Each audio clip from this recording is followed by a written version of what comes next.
Clevatess is the strongest demon king feared by all humans, and his only goal is to wipe out humanity for good. But everything changes the day he finds a human baby and makes a choice that shocks even him. From that moment, Clen hides his power and starts a new life, pretending to be some regular loser, raising the kid right in the middle of the world he once swore to destroy. But how long can a demon king hide his true nature? As the story begins, we see a young girl walking with her father out to the farm. When they finish, he calls her to follow him back home. She wanders around the house, spots a map of Edzi, and notices something odd. Right after the edge of the map, there are only dark spaces. Just their continent, then pure darkness, so she can't help but wonder why. Curious as always, she turns to her dad and asks what's beyond their city, a question even he can't answer. He sees the curiosity in her eyes and wants to give her an answer, but he can't because the truth is that he doesn't know either. So he tells her that every human, just like her, is born wanting to know more. But every time someone tries to enter that darkness, it ends in disaster.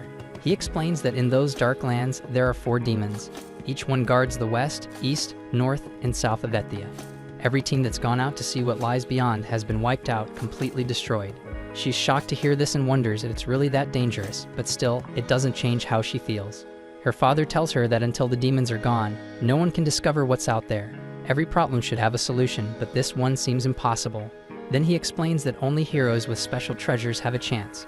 Only those with these legendary weapons can face the demons, and until the true hero appears, nobody can win. Instead of scaring her, this just makes her more excited. She dreams of being a hero, of fighting back. If she can get the Sword of Haydn, she'll be able to join the fight.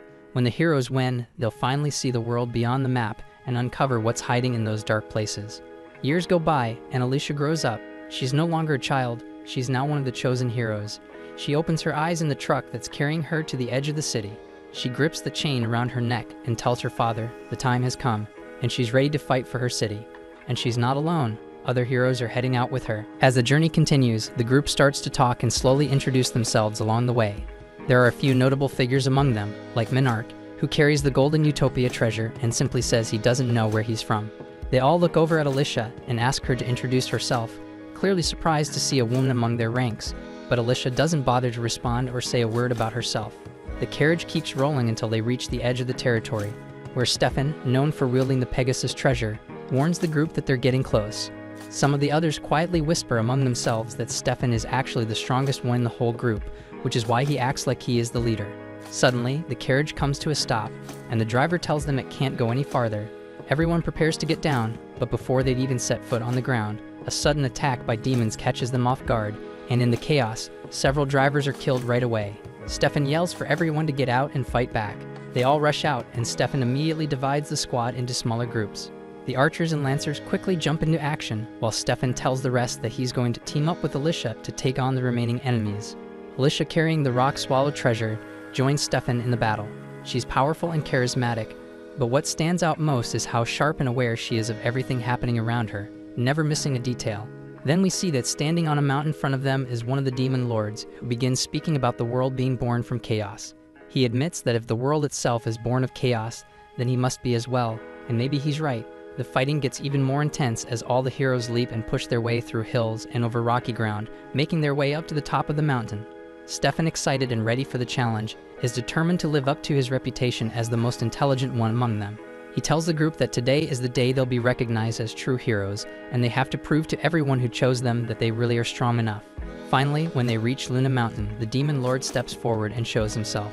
He looks both stunning and terrifying at the same time, with white, fluffy skin and a piercing stare that makes everyone uneasy.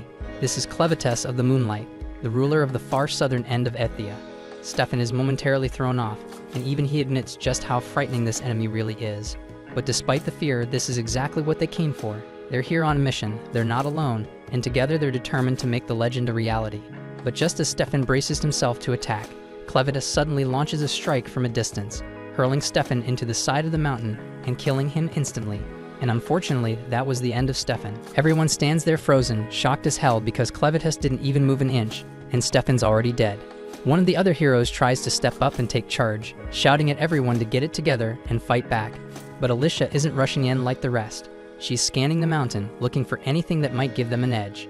As the heroes get closer to Clevatess, he cuts them down one after another without taking a single step. Alicia quickly figures out what's happening. She shouts to the others, warning them that Clevatess is attacking with his shadows. If they want to survive, they need to stay away from the shadows. The group hesitates, not sure what to do, but Alicia doesn't wait. She starts leaping across the mountainside, running as fast as she can. The shadow follows her, and she's the first one who actually sees the attack coming and manages to fight back. Clevatess's eyes light up in surprise. Maybe this battle won't be as easy as the others he's fought before, but still it catches his attention. This is humanity, and for 1,000 years he hasn't faced humans, but from what he remembers, they should be weak, as fragile as insects. Yet what he sees now is different. They're strong, they're on a mission, and nothing seems to break their determination. He can't quite figure out what's driving them, but he wants to understand where their strength comes from. The heroes fight with everything they have, but Clevatess defeats them all. In the end, Alicia is the last to fall. As she's sent flying into the air, she closes her eyes, accepting her fate. She apologizes to her father for not making her dream come true, but not every dream is meant to happen, and hers is one of those that just wasn't meant to be. Meanwhile, in capital Hitterat, the people of the Haydn Kingdom go about their daily lives, unaware of the danger approaching. That's when Clevatess erupts from the mountain outside the city. Panic spreads as he appears. Everyone in the city is terrified, but Clevatess isn't interested in hurting them. He's only curious about what drives these people. He remembers that the ones who attacked him called themselves heroes sent by the king of Haydn, and now he plans to fight his way to the palace to reach the king.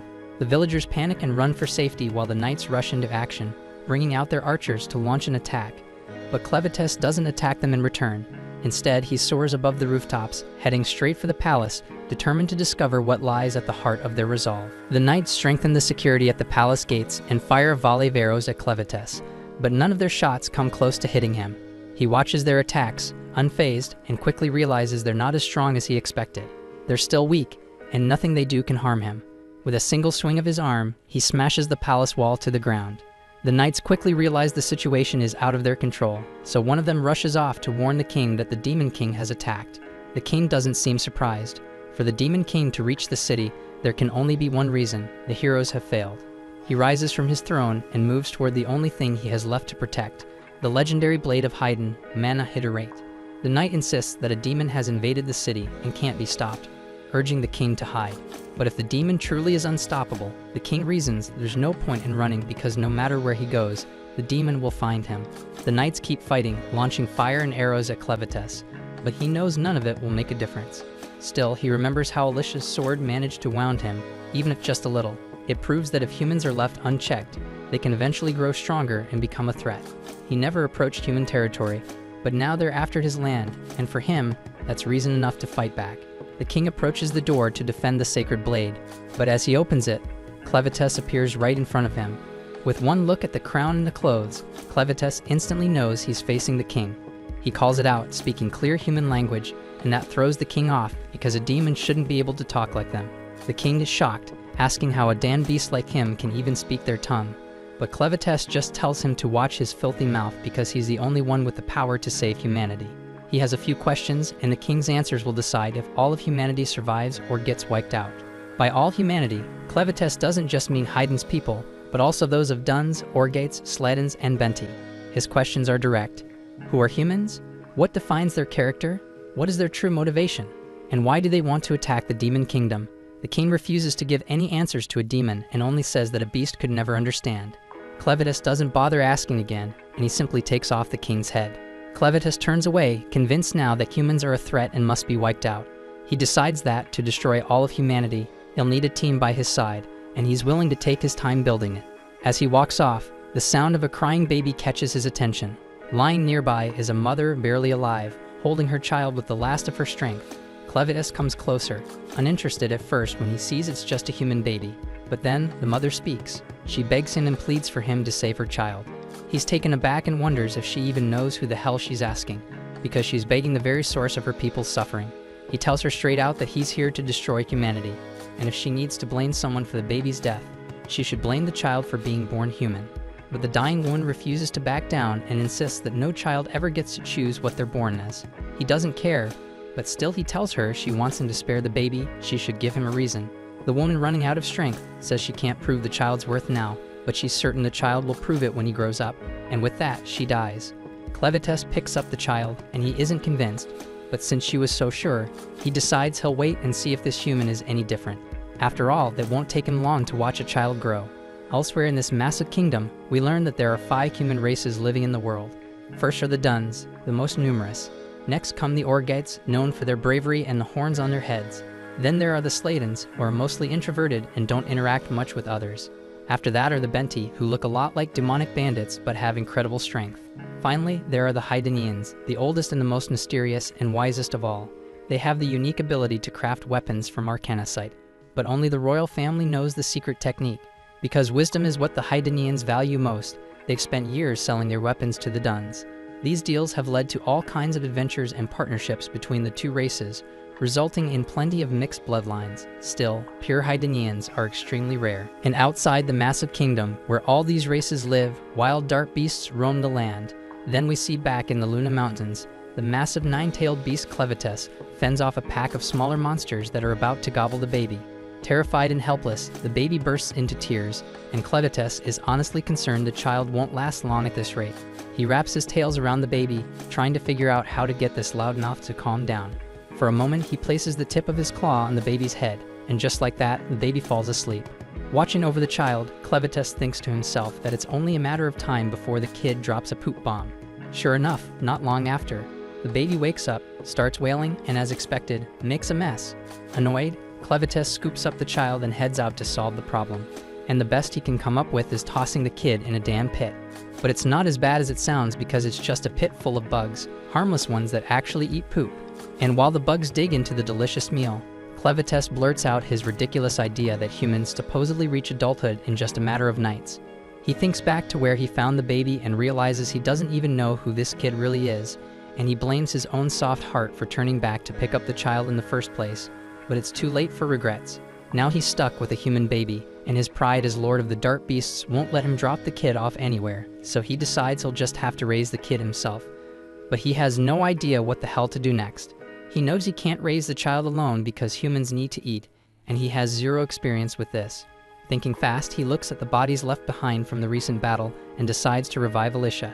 Then we see that Alicia's father was killed by dark beasts, and that's why she led an army to get revenge on the Lord of Dark Beasts, but that only ended in tragedy for her and her team. Now with Clevatess's dark powers, Alicia is given a second shot at life. The moment she wakes up, she tries to fight back, but quickly notices her sword and the bodies of her comrades are gone.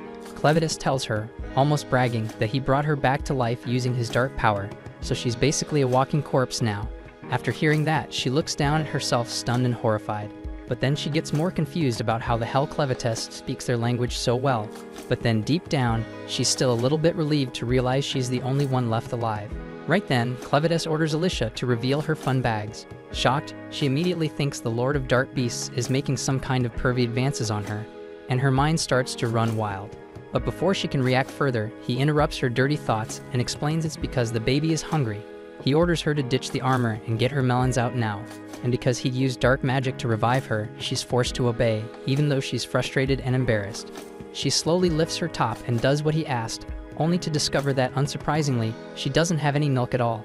Clevatess is completely taken aback, but Alicia, still annoyed, explains to him that only women who've given birth can produce milk. Embarrassed by the whole situation, she begs him to just end her life, but he ignores her. While they argue, the baby starts crying again, and instead of solving the problem, the two end up arguing about how Clevatess even found the child in the first place.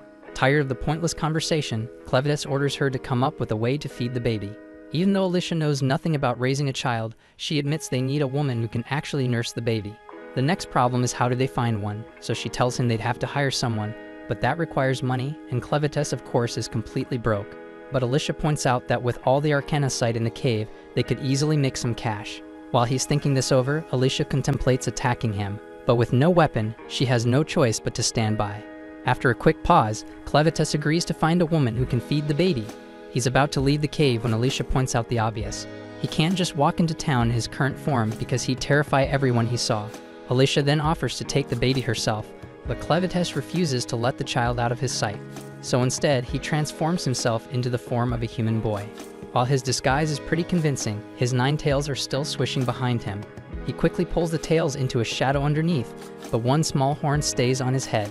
Not noticing the horn, Clevatess is satisfied with his disguise, and Alicia wisely decides not to say a word about it. Before they head out, Clevatess decides they need names. He picks Clen for himself and gives the baby the name Luna. Only then does he bother to ask Alicia what her name is, and she finally tells him. After that, they all head down to a small river nearby. Once there, Alicia takes on the job of bathing the child. In the middle of it, Clen interrupts her constantly, but she keeps going until Luna ends up peeing right in her face. Clen doesn't miss a chance to criticize, acting like the world's most annoying mother-in-law. He nitpicks everything she does, from the way she washes the baby to how she wraps him up, even pointing out which spots she should focus on while cleaning. Once Alicia is done, she's exhausted, but Clen actually thinks the poop-eating bugs did a better job than she did. They leave the river and make their way to Alicia's old camp, only to find it empty. Alicia explains that her group hid their valuables somewhere else before the attack. They set out for the stash, but Clen makes her stop to clean up herself first because she stinks. Also, he hands her the baby's dirty clothes and tells her to wash them too. While doing this, Alicia notices the crest of the Haidanians' royal family on the fabric, and she realizes the baby is actually royalty. At the same time, back in the ruins of the castle, a lone soldier runs through the wreckage, searching for survivors. He's shocked by the devastation left by the Dark Lord and remembers that the crown princess had planned to escape the kingdom with her child before disaster struck. He curses the king's madness for destroying the kingdom, but still clings to hope that someone made it out alive. Meanwhile, General Drell and his men survey the remains of the Haidanians' kingdom. Drell quickly orders one of his soldiers to inform the emperor, warning that if they don't claim the land now, another race will beat them to it. He's mainly interested in the secrets of arcanocite crafting, a technique known only to the Haidanians' royal family. As he heads back to gather his army, he tells his second-in-command Maynard to hunt for any survivors with royal blood and bring them straight to him. Back with our happy family, we see Alicia confront Clen, holding up the crested cloth and accusing him of kidnapping a child with royal blood. Clen is stunned to hear this because he honestly didn't know. He tells Alicia that someone who looked exactly like the human form he's now using was the one who handed him the child. Alicia doesn't buy his story for a second, but Clen cuts her off and admits he killed the king because the king attacked him first. He warns her that now, plenty of people will be searching for the child, hoping to get the secret of arcanocite crafting. Now that he knows the child is royal, Clen is determined to raise him as a king, planning to control things from behind the scenes. Alicia feels a chill because she's scared by the idea that Clen thinks of Luna as his servant. She suddenly wonders if, by revealing Luna's true identity, she's only made things worse. Clen then interrupts her thoughts, reminding her that they still need to find a woman with milk to feed the baby. As they head out, Alicia tries to reassure herself that humans would never accept Clen, especially with a horn sticking out of his head. But then she remembers that the Orgites have similar horns, which could make it easy for Clen to blend in. Still, Alicia is convinced the humans will eventually figure him out and stop whatever he's planning. At the same time, she realizes just how obsessed Clen is with Luna, and the thought of Luna being harmed or lost terrifies her. So from that moment, Alicia decides she must do everything she can to protect Luna, no matter what, or humanity will vanish. On the road, the group is suddenly attacked by bandits. The first blow lands square on Clen's head. Alicia assumes that ordinary bandits should be no problem for the Lord of Dark Beasts, but to her shock, Clen collapses to the ground, bleeding heavily. Panicked, Alicia screams like an annoying girl, only to be struck from behind herself, knocking her out cold. She's stunned by how weak she is, even with Clevatess's dark magic inside her. Some time later, Alicia wakes up, momentarily disoriented, as if she's surrounded by her own soldiers on a mission to attack Clevatess. But before she can get comfortable in her daydream, Clen snaps at her to wake up. Reality sets in. They'd both been captured by the bandits, and Clen is grinning about it.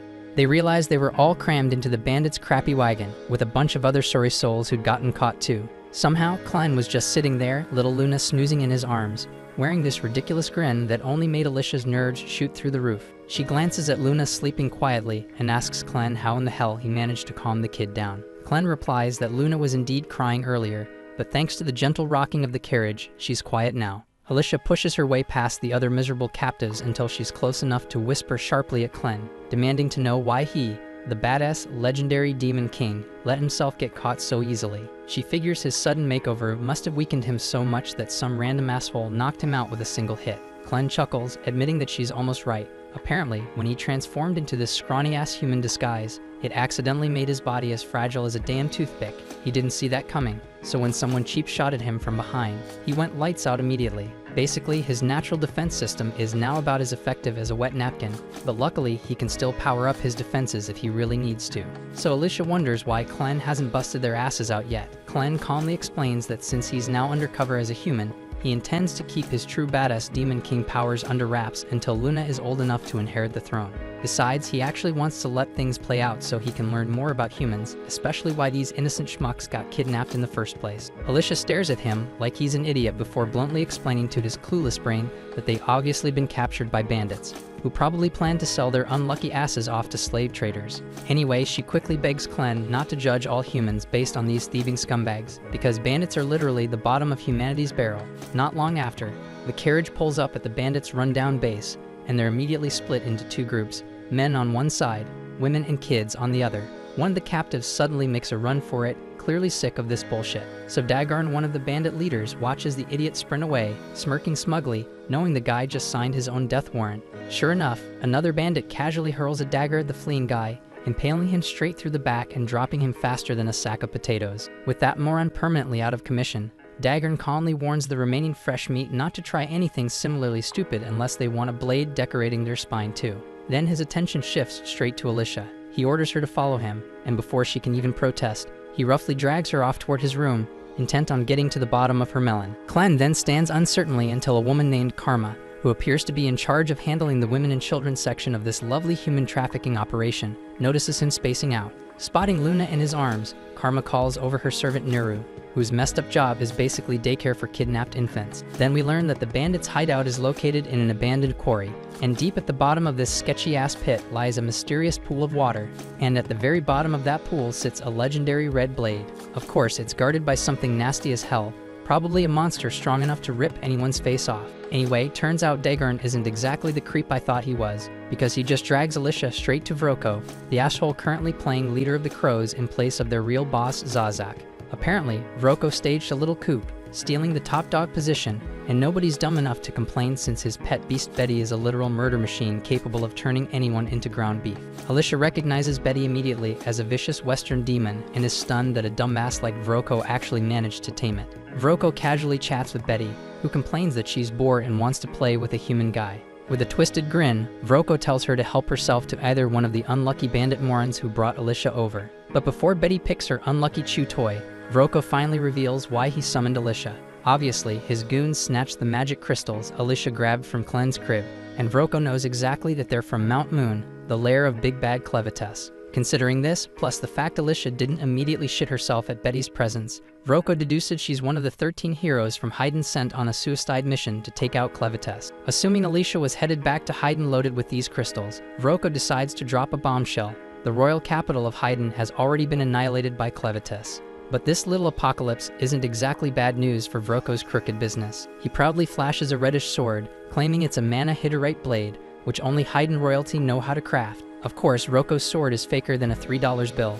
and the Crows have been scamming people left and right with these knockoffs. Now that the entire royal family has officially logged off permanently, the price of these phony mana hiterite swords has become extremely valuable. It's one hell of a money-making scheme. But Vroko's greedy ass isn't satisfied because he's after something even bigger. The purest, most legit hiterite swords crafted personally by Haydn's kings and handed exclusively to their heroes. Vroko confidently assumes all the other heroes have already gotten their asses handed to them by Clevatess, accusing Alicia of abandoning her crew to save her own skin. He demands Alicia spill where the hell her own weapon is, plus the weapons from her 12 despawned teammates. Alicia stays stubbornly silent, pissing Vroko off even more, so he orders Dagarn and Satch to drag her ass back to Clevatess's lair to find those valuable treasures. Dagarn, showing a rare spark of brains, suggests maybe it'd be smarter to have Alicia chase after another treasure they've been eyeing. But Vroko sticks to his guns, insisting on the original plan. Before sending them off, Vroko tells Dagarn and Satch they're free to warm up with Alicia however they like, making sure she won't cause trouble during the journey.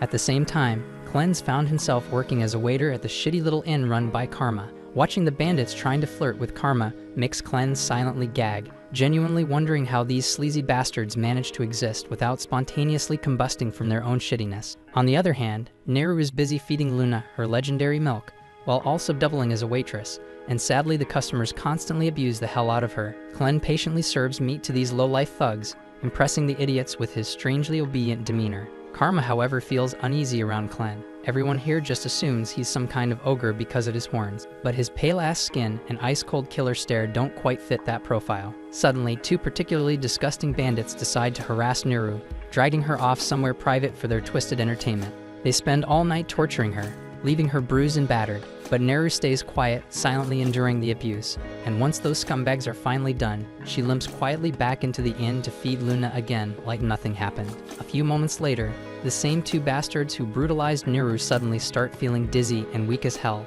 Before they even realize what's happening, they straight up vanish from existence. Turns out Clen was behind their abrupt departure, quietly serving up some ice-cold justice for Neru. When Neru returns to Luna, she finds the kids safely in Clen's arms, totally clueless about what he just did to her tormentors. Her only concern is feeding Luna again, so she takes the baby and carries her gently to a nearby shed to nurse her in peace. Clen quietly follows her inside and sits down beside her, asking Neru to tell him about herself. He's curious if she's actually part of these crow assholes and what exactly their deal is. Neru hesitates for a second, unsure of how to explain, but Clen softly encourages her to continue talking, insisting he's genuinely interested in hearing her story and nothing more. Neru quietly begins to spill her tragic backstory, revealing that she's spent her whole miserable life stuck in this shithole, with no identity beyond being a member of the Crows gang. She never knew her father and only vaguely remembers her mother. As a kid, all she ever saw was her mom's back, and she learned early that her mother was basically just a serf, having caught glimpses of cruel people treating her badly.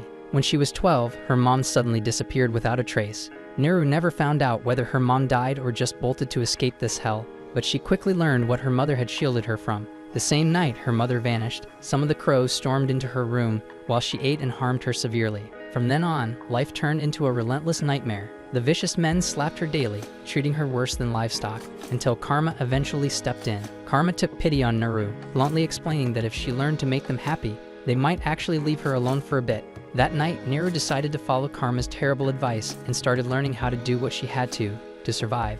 Although she knew she could never match Karma's level, her life marginally improved. At least now she had work and could feed infants like Luna thanks to her unusually abundant milk supply, so in some twisted way she felt satisfied. Clen suddenly interrupts, confused as hell, asking bluntly how the hell she has milk without any children. Neru quietly admits that she had once been pregnant, but it ended in a tragic stillbirth. The baby moving inside her was the only thing keeping her sane, though when the midwives told her the child was dead, she sank into a frozen despair. Honestly, she was completely fine with passing away, figuring she might at least reunite with her lost child on the other side. But just as she was ready to let go, she suddenly felt warmth again. Her eyes snapped open to see a random 6-month-old baby desperately sucking at her melon, trying to survive. Seeing that little stranger fight so damn hard to live gave her a fresh purpose. She picked up the baby, fed him, and found new meaning in her miserable existence. Since then, she's fed countless other children who ended up at the crow's base, each one reminding her that her life had value. She confesses she even tried twice more to have kids of her own, but both times ended in heartbreak. By now, Clen's had enough of this sob story, bluntly telling her to shut up already, and out of nowhere, he asks Neru if she wants to follow him as Luna's personal wet nurse. He insists he's not trying to take her or anything weird, but he also can't think of a damn reason not to bring her along. Plus, Luna clearly likes her, so it definitely saved him from dealing with Luna's crying tantrums all day, making it a total win for him. Luna gently taps Neru as if urging her to come with them, and Clen bluntly repeats his offer. He asks if she'd prefer becoming Luna's personal wet nurse, or if she'd rather stay here getting used and harmed by these filthy bandits. Neru hesitates. She knows damn well it's a once-in-a-lifetime opportunity, but as far as she knows, Clen is just another slave, and hitching her hopes to him feels short-sighted as hell. She quietly admits she wishes things were different, but tells Clen she can't go with him. She gently explains that as long as he's a slave too, she can't trust he'll be able to protect her. Plus, there are plenty of other helpless kids here who depend on her for survival. Reluctantly, she hands Luna back to Clen, gives them one last sad look, and quietly walks away. Meanwhile, the bandit assholes drag Alicia over to a sketchy-ass bridge and force her to walk out onto it. Halfway across, she pauses and stares down, making the bandits laugh their asses off. They mockingly warn her that jumping from this height would be a quick ticket straight to hell, but Alicia's actually staring at something else entirely, gleaming gems resting at the bottom of the river below. She instantly recognizes the place and mutters in disbelief before the bandits gleefully confirm this is the exact spot where the legendary hero Cordwar bit the dust. Right then, one brave, desperate captive steps forward, claiming he'll dive down and retrieve whatever the bandits want if they'll just let him and his wife go. His wife frantically urges him on, reminding these scumbags they'd promised to release them. But as soon as the poor guy plunges into the water, monstrous creatures emerge and immediately tear him to shreds, leaving the wife screaming like hell. Alicia grits her teeth, knowing full well these lying bastards never planned on releasing the guy. She realizes with dread that this place is basically hell on earth, infested with Arvensis, horrific monsters that flooded into their world 300 years ago. Back then, people at least had solid ground to fight on, but even Cordwar, the strongest hero of his time, couldn't handle these nightmare creatures. His legendary sword, the Stream Splitter, remains down in that cursed river to this day. And now these greedy bastards want someone stupid enough to retrieve the sword, even though it's clearly impossible. Furious, Alicia calls out the bandits for being complete scumbags, knowing full well they deliberately sent the poor guy to his death without even bothering to tie his rope properly. They snap back at her, reminding her she's not here to lecture them, and the bastard who's going to discipline her is already waiting. Alicia turns to see the disgusting thug Fido jump onto her bridge, openly leering at her and loudly fantasizing about stripping her. But before Fido can even lay a finger on her, Alicia suddenly breaks one of her own hands to slip free, snatches the sword from him like a damn boss, slices through the bridge ropes, and leaps off into the air. As she plummets toward the ground below, she mutters under her breath, desperately hoping Clan wasn't bullshitting when he assured her she wouldn't die. The group then nervously gazes down, terror rapidly overwhelming them as they catch sight of Alicia's unmoving body at the bottom. So it dawns on them instantly, with a chilling sense of despair, that their only clue for recovering the mysterious 13 regalia weapons has just become mincemeat. At the same moment on the ground below, Alicia wakes up, her immortality curse placed by Clevatess bringing her back to consciousness. While she can't die due to the curse, it doesn't grant any regenerative powers, leaving her completely immobilized from the neck down, with absolutely no damn idea how to proceed. Every bone in her body feels shattered, and substantial blood loss makes it impossible for her to move on her own. She knows that remaining undiscovered by the bandits is crucial,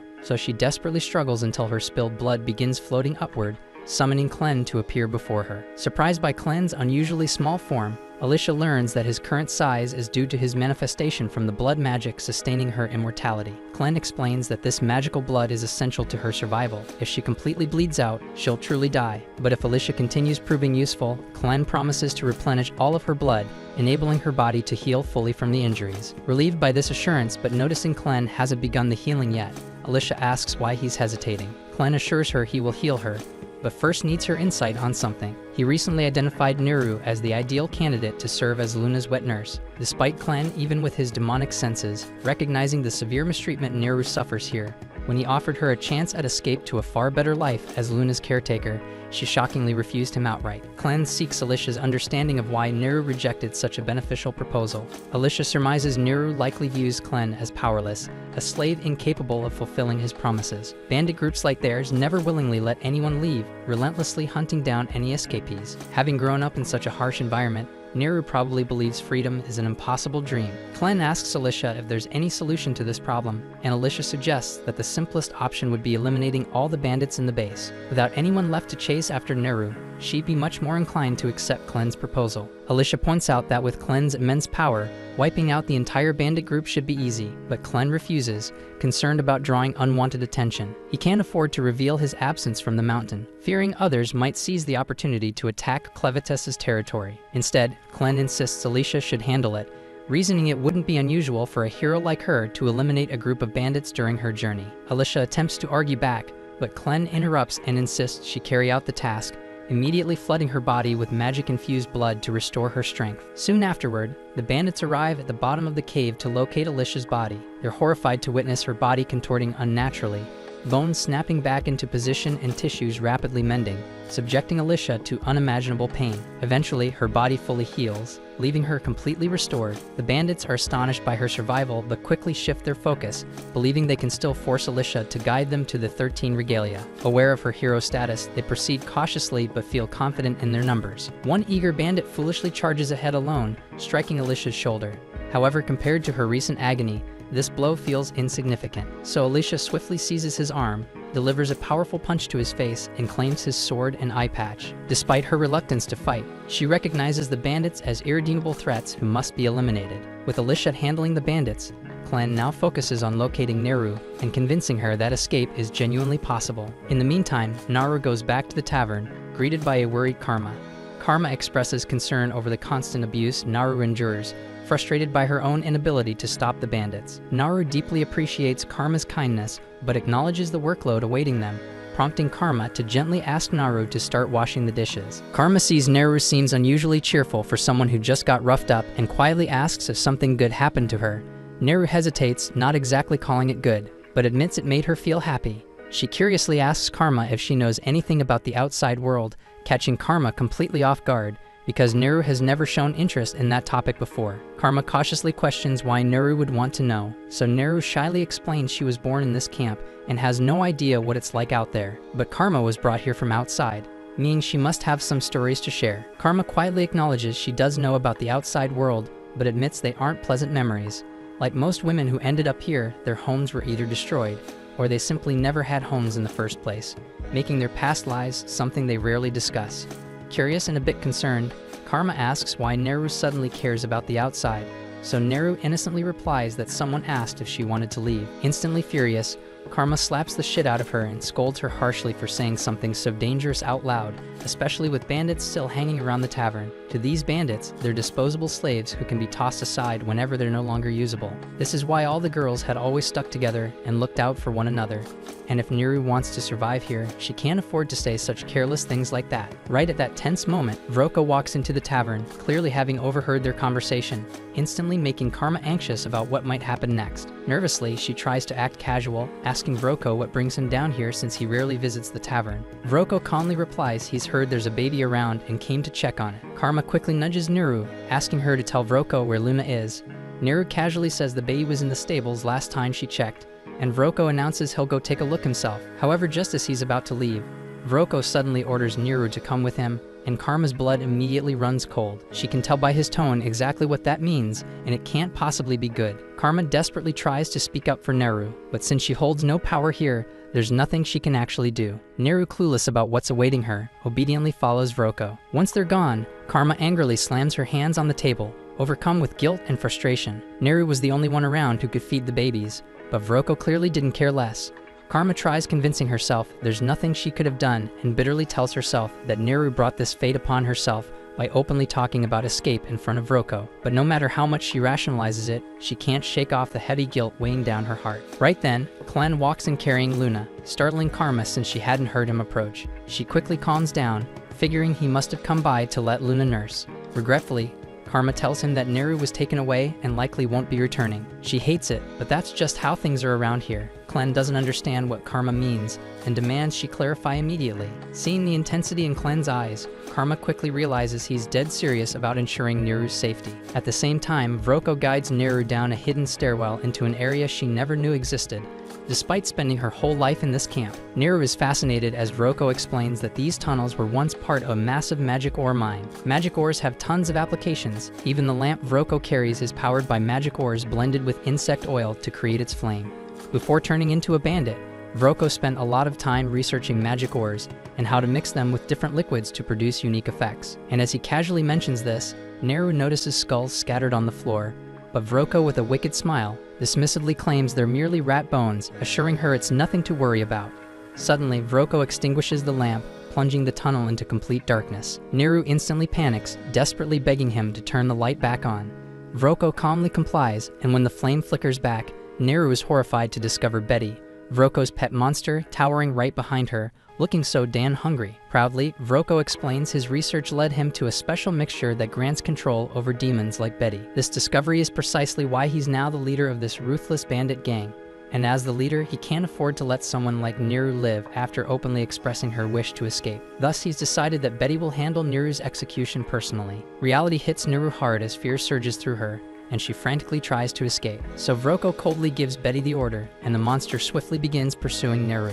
As Neru stumbles and struggles to flee, she bitterly recalls Clen's earlier offer. She deeply regrets rejecting it, knowing that if she'd said yes, things might have ended differently. Right then, Neru notices Clen standing at the far end of the tunnel holding Luna, and her heart breaks as she realizes she'll never be able to care for Luna again. Usually, this is exactly when Clen would heroically save her, but unfortunately, Neru gets swiftly devoured by Betty, swallowed whole, and seemingly gone forever. Luna immediately bursts into tears after witnessing such a horrific sight, but Clen gently comforts her, explaining this is simply how the world works. Magical beasts have to eat too, so blaming Betty is pointless. If anyone is at fault, it's Clen himself for arriving too late. He's genuinely frustrated at losing someone as valuable as Neru, but there's nothing he can do now. Clen then calmly shifts his attention toward Vroko, puzzled at how a proud troll from the western forest could ever serve a weakling fat dwarf with a buck-toothed face like him. Vroko is completely stunned by Clen's audacity to insult him at a time like this. He's also baffled about how Clen even reached this place,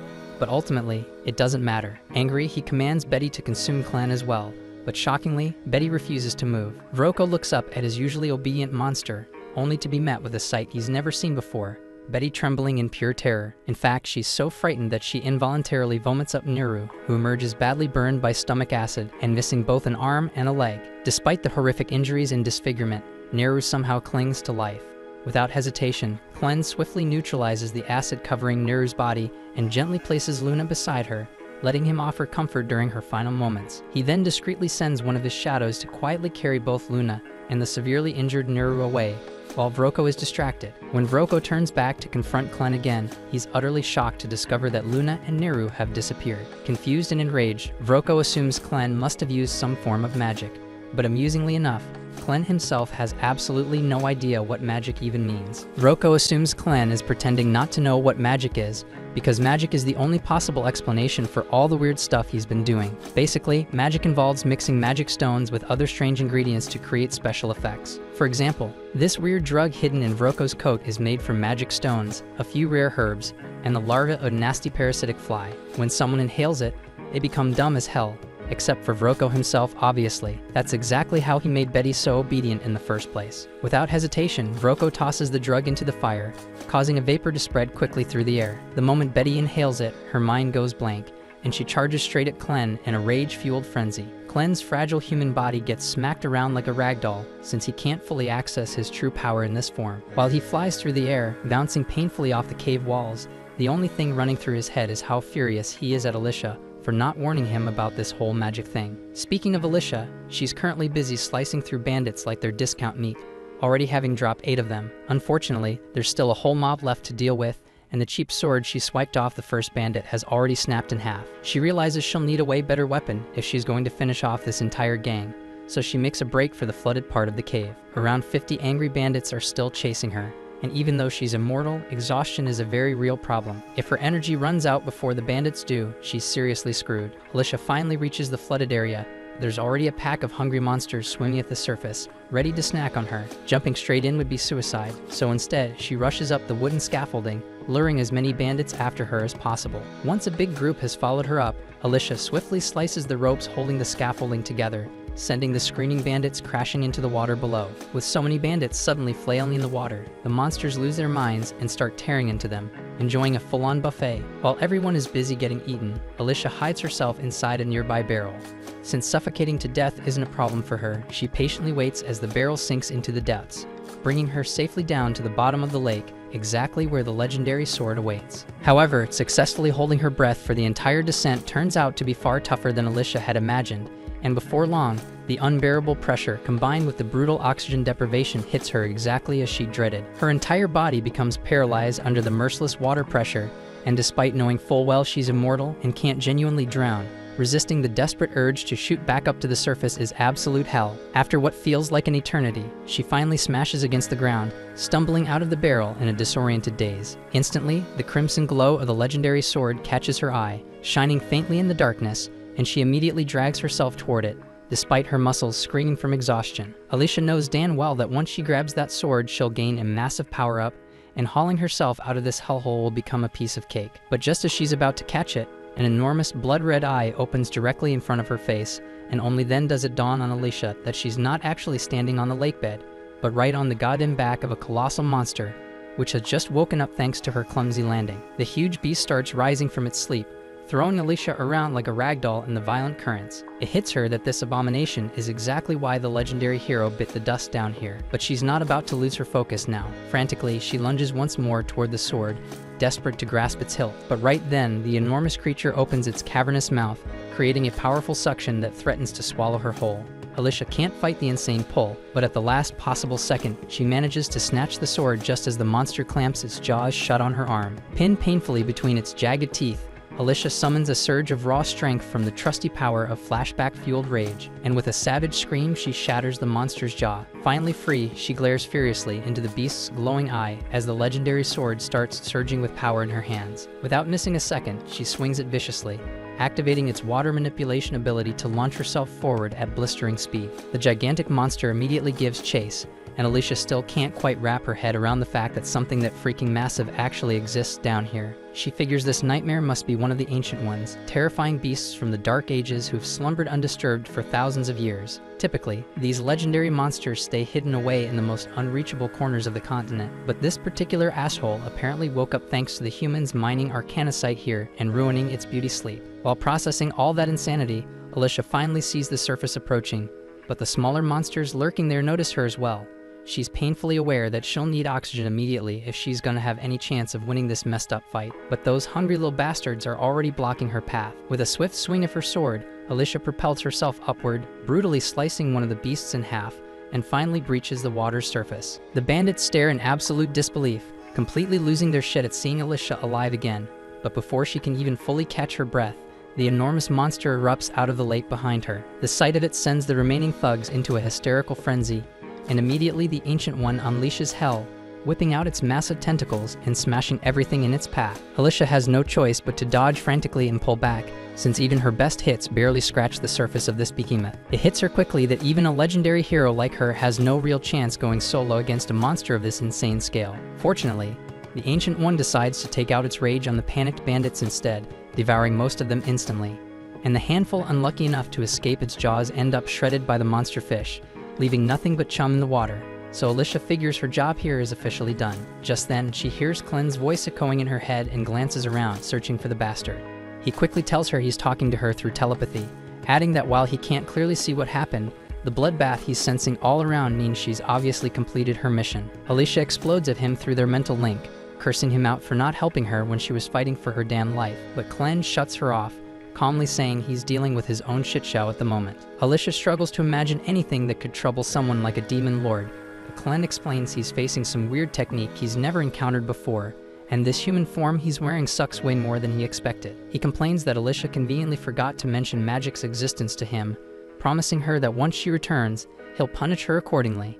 Still, he's already dealt with the brainwashed troll, and he is now chilling on top of the troll's body. Elsewhere, Vroko is desperately sprinting for his life, internally screaming about how Clen turned out to be some ridiculously powerful mage who one-shotted his troll like it was nothing. In his blind panic, he trips over Neru's lifeless body with baby Luna bawling beside it, and as soon as he sees the kid, a sinister idea pops into his twisted mind, giving him one last shot at salvaging his hopeless situation. Meanwhile, Alicia rushes to regroup with Clen after getting his instructions, immediately noticing the bizarre crimson smoke drifting through the air. Clen, on the other hand, quickly notices the sword Alicia is now awkwardly hiding beneath some cloth.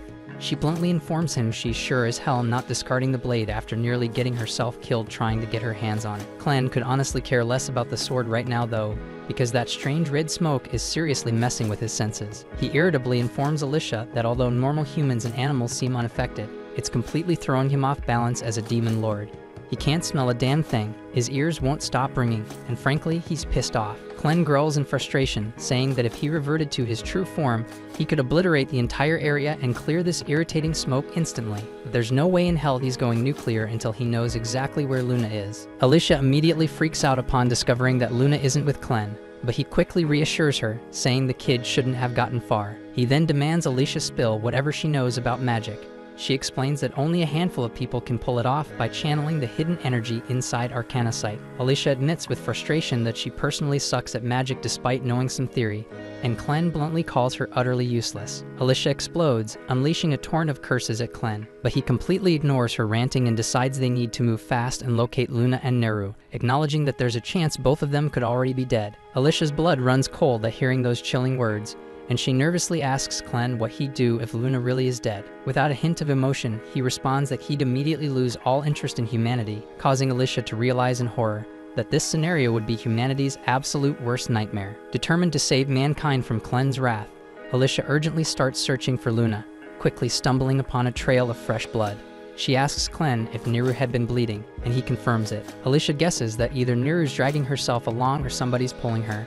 Either way, they wouldn't have gotten far, meaning they need to move their asses right now. Meanwhile, Neru is barely alive, desperately holding on to Vroko's leg with every shred of strength she has left, determined to protect Luna, even if it's her last damn breath. Vroko, completely pissed off, keeps cursing and brutally kicking Neru, ordering her to let go, but she stubbornly refuses.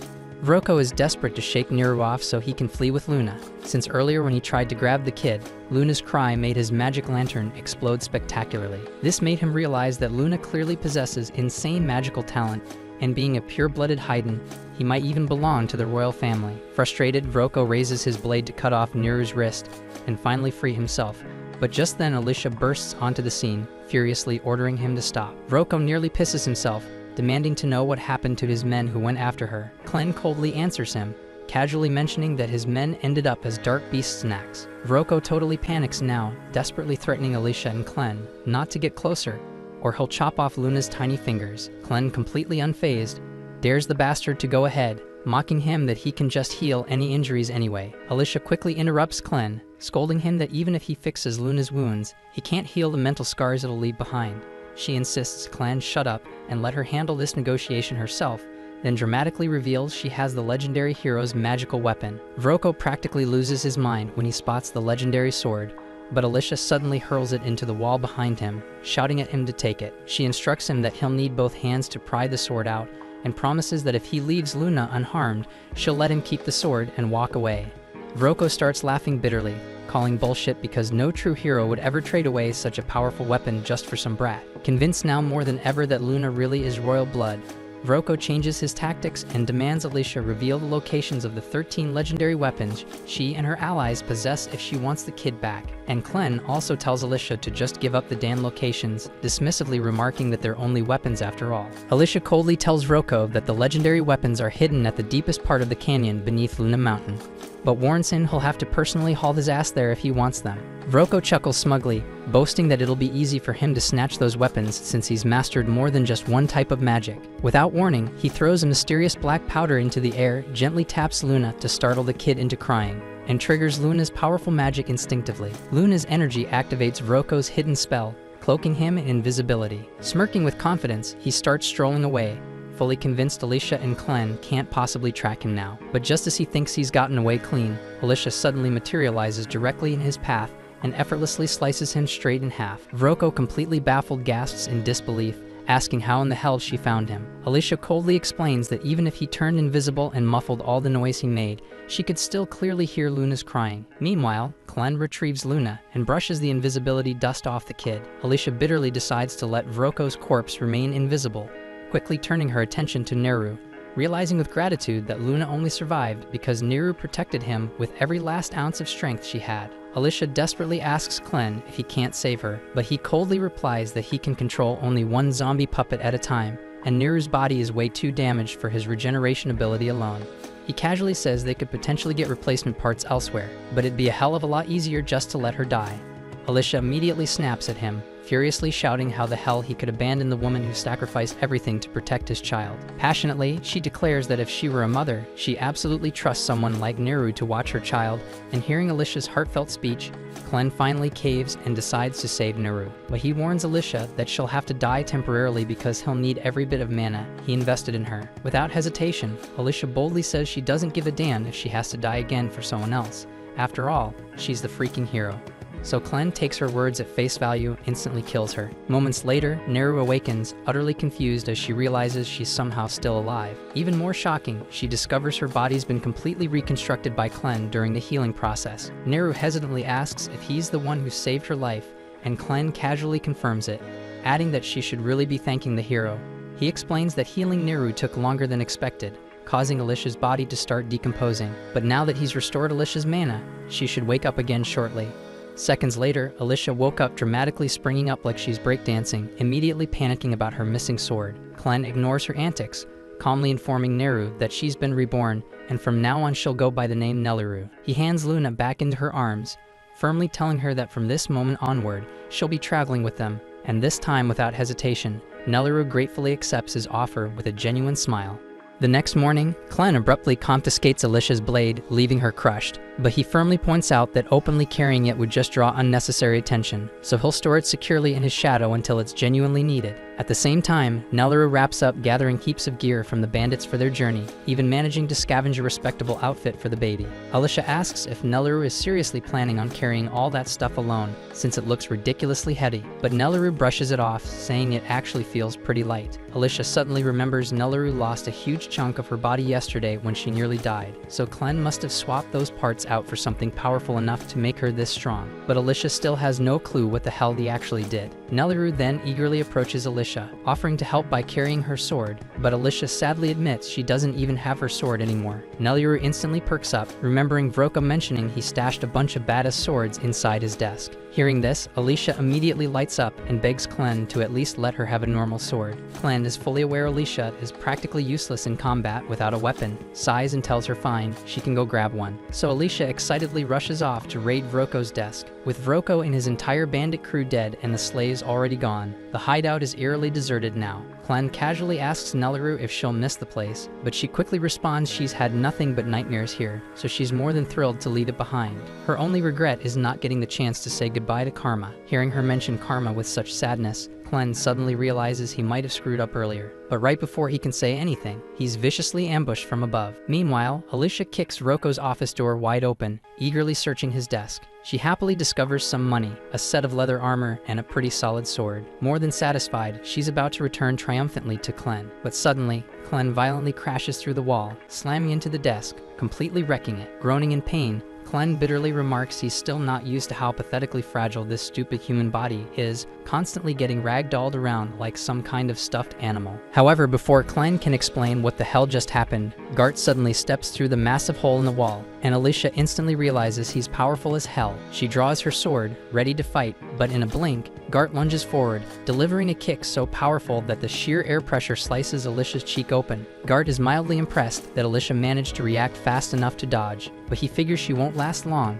immediately launching into a ruthless barrage of kicks until Alicia stumbles. He then jumps back, unleashing a violent gust of wind that blasts Alicia straight through the roof and out of the building. Alicia crash lands outside, and Gart is again genuinely surprised she can still stand after that hit, so he calmly offers her a deal. He says he's only after Clen. If Alicia drops her sword and leaves right now, he promises he'll stop fighting her. But Alicia doesn't trust a word Gart says, convinced he's just another surviving bandit. She bitterly wishes she had her stream splitter sword right now, but since that's not happening, she'll have to rely on one of Hayden's techniques instead. Clearing every useless thought from her mind, Alicia narrows her focus until the only thing she's thinking about is slicing Gart to pieces. With her mind crystal clear, her movements become much more precise, and she suddenly darts forward with a shocking burst of speed. Gart is caught completely off guard by Alicia's sudden acceleration, and just as her blade is about to land, Clen shouts sharply at her to stop. Alicia's body instantly freezes mid-attack, instinctively obeying Clen's command, but her mind still burns with nothing but pure murder, so Clen has no choice but to smack some sense back into her before things escalate further. Once Alicia snaps back to her senses,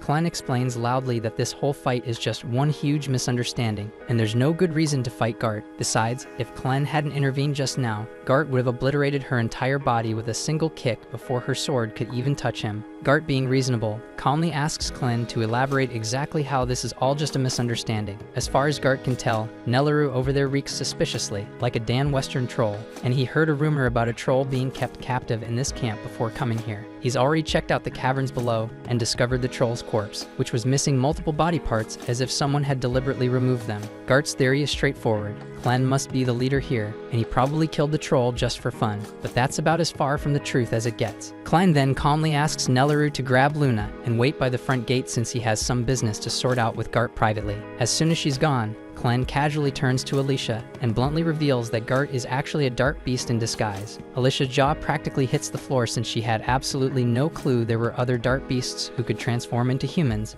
but Clen calmly tells her Gart's merely under a seriously powerful illusion. As far as Clen's aware, there's only one being strong enough to pull off illusion magic of this level, and it's Zathir, the dark beast lord of the West himself. And just for the record, Clen absolutely cannot stand Zathir and would really rather not deal with him at all. Gart, stunned by how accurately Clen identified him after such a brief encounter, demands to know who Clen truly is. Not wanting to expose his actual identity, Clen smoothly lies, claiming he's merely a servant of the dark beast Lord Clevatess. Gart buys the story immediately and dispels his illusion magic, revealing his true form as a monstrous bird serving under Zathir. Having shown his real form, Gart asks Clen to offer proof of his own dark beast identity. prompting Clen to reveal one of his shadow tails. Satisfied by this proof, Gart quickly calls for a truce. Meanwhile, Alicia is having a full-blown mental crisis because this is way too much crazy information hitting her at once. First of all, she had zero idea there were other beasts like Clevatess who could disguise themselves as humans and speak human languages fluently.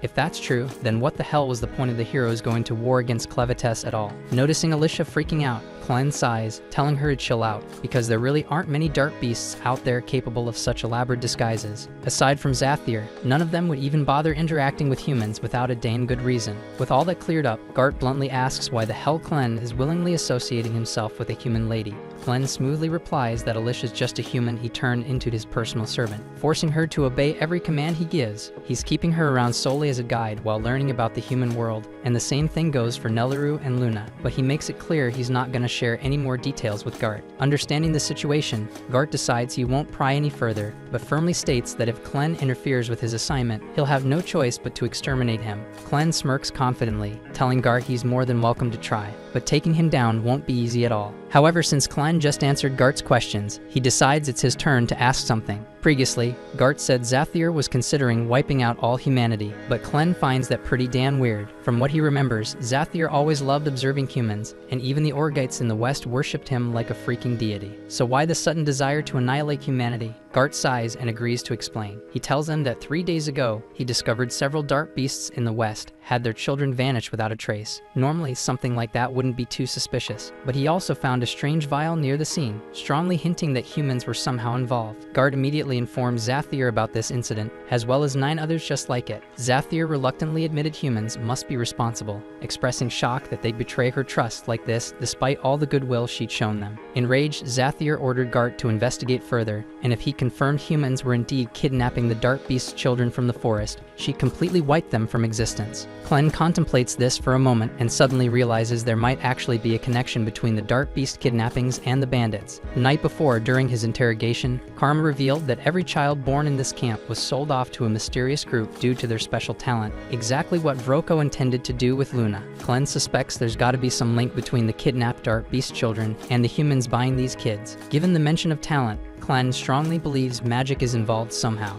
The moment Alicia hears Clen mention magic, her expression darkens instantly, prompting Clen to ask if she knows anything. Alicia reluctantly admits magic isn't exactly her specialty, but kidnapping children for magical talent definitely sounds like something those bastard wizards would do. Wizards have completely changed warfare in human kingdoms over recent years. These days, battles are practically decided entirely by the wizards each side has, because a single wizard can wipe out dozens, sometimes even hundreds of soldiers with a freaking single spell. Sure, wizards can be countered by other wizards, so they're not invincible, but they're undeniably terrifying on the battlefield. The very first person to weaponize wizards in warfare was General Drull, the infamous dragon slayer, who just happens to be the same monster that killed Alicia's father when she was young, so of course Alicia held a bitter grudge against him ever since. Clen finds this revelation pretty interesting, but he's confused as hell why Alicia wasted all her time chasing him instead of hunting down the bastard who actually killed her dad, considering Clevatess never even harmed humans before they invaded his territory. So Alicia quietly replies that it was her dad's dying wish, so she had no choice but to set her own feelings aside and complete the assignment to invade Clevatess's domain. At the same time, in another part of the human kingdom, General Drull's massive army is marching steadily south, boasting 50,000 men under his command, determined to seize control of the ruins of Haydn for himself. What's left of the battered Haydn army desperately tries to stop him, but they barely scrape together 6,000 troops, and hardly any wizards at that, so it's painfully obvious they stand no chance. Mikkel anxiously asks if reinforcements are close, but given the mess they're in, it'll be at least 3 days before any backup arrives, so they're completely on their own. Yet Commander Rhodey refuses to surrender without a fight. He quickly formulates a risky but promising plan, telling Mikkel that if they can manage to reach the fortress at High Gate and seal it from within, they just might have a chance at holding off Drull's massive army, despite the overwhelming odds. Unfortunately, that strategy relies entirely on cooperation from the soldiers already inside the fortress, and even though Rhodey has urgently sent word explaining their situation, he hasn't heard anything back, so he assumes things inside the fortress must be chaotic as hell too. On top of that, they hadn't yet confirmed whether the rumors about Clevatess destroying Haydn were true, but seeing as Bolate dispatched General Drull to seize the territory, Rhodey grimly concludes that Haydn must have indeed lost, and he suspected that Drull's real objective is probably the legendary forge of Haydn itself, because without it, creating magical weapons would be impossible. Mikkel nods gravely, agreeing it'd be a complete disaster if Bolate got their greedy hands on the forge, crafting deadly magical weapons for their army. But the reality is is even worse. The Royal Forge of Haydn is one of the oldest and most powerful magical artifacts ever created. If those magic-obsessed Bolates managed to obtain it, who knows what dark secrets they'd uncover. And with that kind of power, conquering the entire continent would be child's play. So Rhodey sternly concludes they must prevent that nightmare scenario at all costs. Elsewhere, General Drell meets privately with Maynard, the most powerful wizard under his command. Maynard reports he's now confirmed that Haydn has definitely been obliterated by Clevatess, and tragically, every member of the royal family was verified dead. Well, almost all, because the 6-month-old crown prince somehow escaped. He's the last remaining royal heir, but his whereabouts remain anonymous, so Maynard can't yet verify if the child's alive or dead. In better news though, Maynard reveals he's received a report from some bandits who discovered a baby matching the prince's description exactly. Maynard insists it's worth looking into, and Drell immediately grants him full authority, ordering him to use any means necessary to track down that baby and bring him back. Not long after, Clen and the group rolled into a nearby town, and while Alicia went off to scout for information, Nelliru took the opportunity to brew Clen a cup of coffee. Naturally, Clen had zero idea what coffee even was, so he asked about it, and as it turns out, Nelliru wasn't too familiar either. It was just one of those pricey drinks Vroko occasionally demanded from her, so she decided to grab some beans on their way out, figuring Clen might like it. Intrigued by the mysterious bean drink, Clen let it cool off, took a small sip, and to his surprise, it actually tasted really damn good. Nelliru's happy he liked it, but there's something that's been nagging at her. She finally asks what happened to that sketchy guy who attacked Clen back at the camp, the one who mysteriously dipped without a trace. Clen explains that after Gart learned about wizards and magic from Alicia, he said he was heading off to report back to his master, so they won't be seeing him for a while. Still, Clen assures her that even if Gart shows up again, he probably won't cause trouble because the dude's not suspicious of them anymore. Right then, Alicia comes sprinting up the hill looking like a walking red flag. She's got bad news. The situation in Haydn has gone completely off the rails. The neighboring country of Bolate has smashed through the border and launched a full-scale invasion. Haydn is trying to fight back, but with the king dead and the capital already destroyed, their chances of winning are basically non-existent. The country of Estlin apparently tried to stall Bolate's advance, but it didn't do much in the end. Clen, still trying to piece all this together, asks why Estlin would even bother helping Haydn when they're not directly involved. Alicia explains that Estlin and Bolate have been at each other's throats for years, and even though Estlin's currently the weaker nation, they can't afford to let Bolate get their hands on the Haydn Forge. If Bolate managed to claim that, they become practically unstoppable. But even if they did capture it, they wouldn't be able to use it properly without someone of royal blood. But the real issue is that Haydn is completely outmatched, and thanks to Clen's offing their king, Haydn no longer has any decent sorcerers or leadership left. And at this pace, it won't be long before Haydn gets completely brushed off the map. That all sounds like a massive headache, but Clen honestly doesn't get why he should care because his only goal is to make Luna king. Whether Bolate burns Haydn to the ground or throws a party in the capital, it's none of his business. But Alicia cuts in, telling him it actually does matter, because if Haydn falls under Bolate's control, Luna's dream of becoming king goes straight into the trash. Under Bolate rule, only citizens born in Bolate can take the throne, and let's be honest, Luna looks 100% pure-blooded Haydnite, so that alone would make him an outcast, if not a target. Worse, pure-blooded Haydnites aren't just rare, they're valuable. Their blood is literally the key to refining arcanocite efficiently, and with a psycho like Drell leading Bolate's army, there's no telling what horrors he'd unleash to get his hands on someone like Luna. Alicia knows this firsthand. Drell was the man who killed her father, and not because they were enemies or anything like that. No, they used to be tight. But since her dad was considered one of the most elite swordsmen in the land, Drell showed up years after the guy retired just to challenge him and prove he was better. And when he won, he looked Alicia dead in the eyes and blew up her house for no reason other than pure malice. Alicia was burning with rage, ready to grab her father's sword and avenge him right then and there, but her father stopped her, because he knew Drell would kill her on the spot if she even tried. With his dying breath, he begged her not to go down the path of revenge. He warned her it would only lead to endless war and suffering. Instead, he asked her to become a hero, someone who saves people, not someone who destroys. He promised he'd always be watching over her, and she never forgot. Now with Bolate sweeping through Haydn like wildfire, Alicia tells Clen that the only way to ensure Luna's future is to stop them, drive them out, and crush Drell's ambition before it burns everything down. Clen knew she was right. Deep down, he could see the logic in it, but he still hated the irony. Here he was, about to protect the very place he once swore to destroy, and that thought annoyed him more than he expected. Still, Alicia's relieved that he's willing to step in. She says she'll get ready to head out, but Clen stops her. If he's going to take action, he can't risk people thinking he's just doing it because Alicia asked. He needs a solid reason to go head-to-head with Drell. And luckily, Drell's been abducting Dart Beast kids to turn them into war mages for his army. So that alone gives Clen the excuse he needs, and honestly, he's a bit hyped to see what these wizards are really capable of. He knows Alicia's probably dying to get back at Drell for murdering her father, but he reminds her that her dad's final wish was clear. He didn't want her to become a weapon of vengeance, he wanted her to be the kind of hero who saves lives. Alicia hasn't forgotten the vow she made, but after everything that's gone down, calling herself a hero feels like a bad joke. Right now, she's just going through the motions, stuck being a puppet to someone else's will. But even if that's true, Clen throws the question back at her, what does being a hero really mean? Maybe Alicia doesn't feel like one, but Clen's sure Nelleru sees her that way. After all, Alicia's the reason her life turned around. That hits Alicia a bit, and she knows he's right, so she decides to stay behind, and the moment Clen shifts into his other form, he bolts straight into the woods heading right for the Bullet army.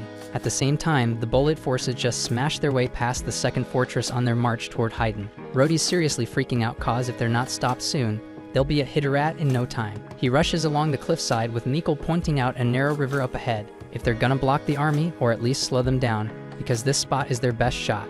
Back in the city, Alicia brings Nelleru and Luna along as they walk through the streets. Then they suddenly hear someone getting the absolute crap beat out of them nearby. Alicia's first reaction is concern, but once she spots the guy, she relaxes. It's just some unlucky bandit who somehow survived their last fight with her. Not exactly someone worth saving. The townspeople already know all about what the bandits have done, and when they realize this guy's one of them, there's zero chance they're letting him walk free.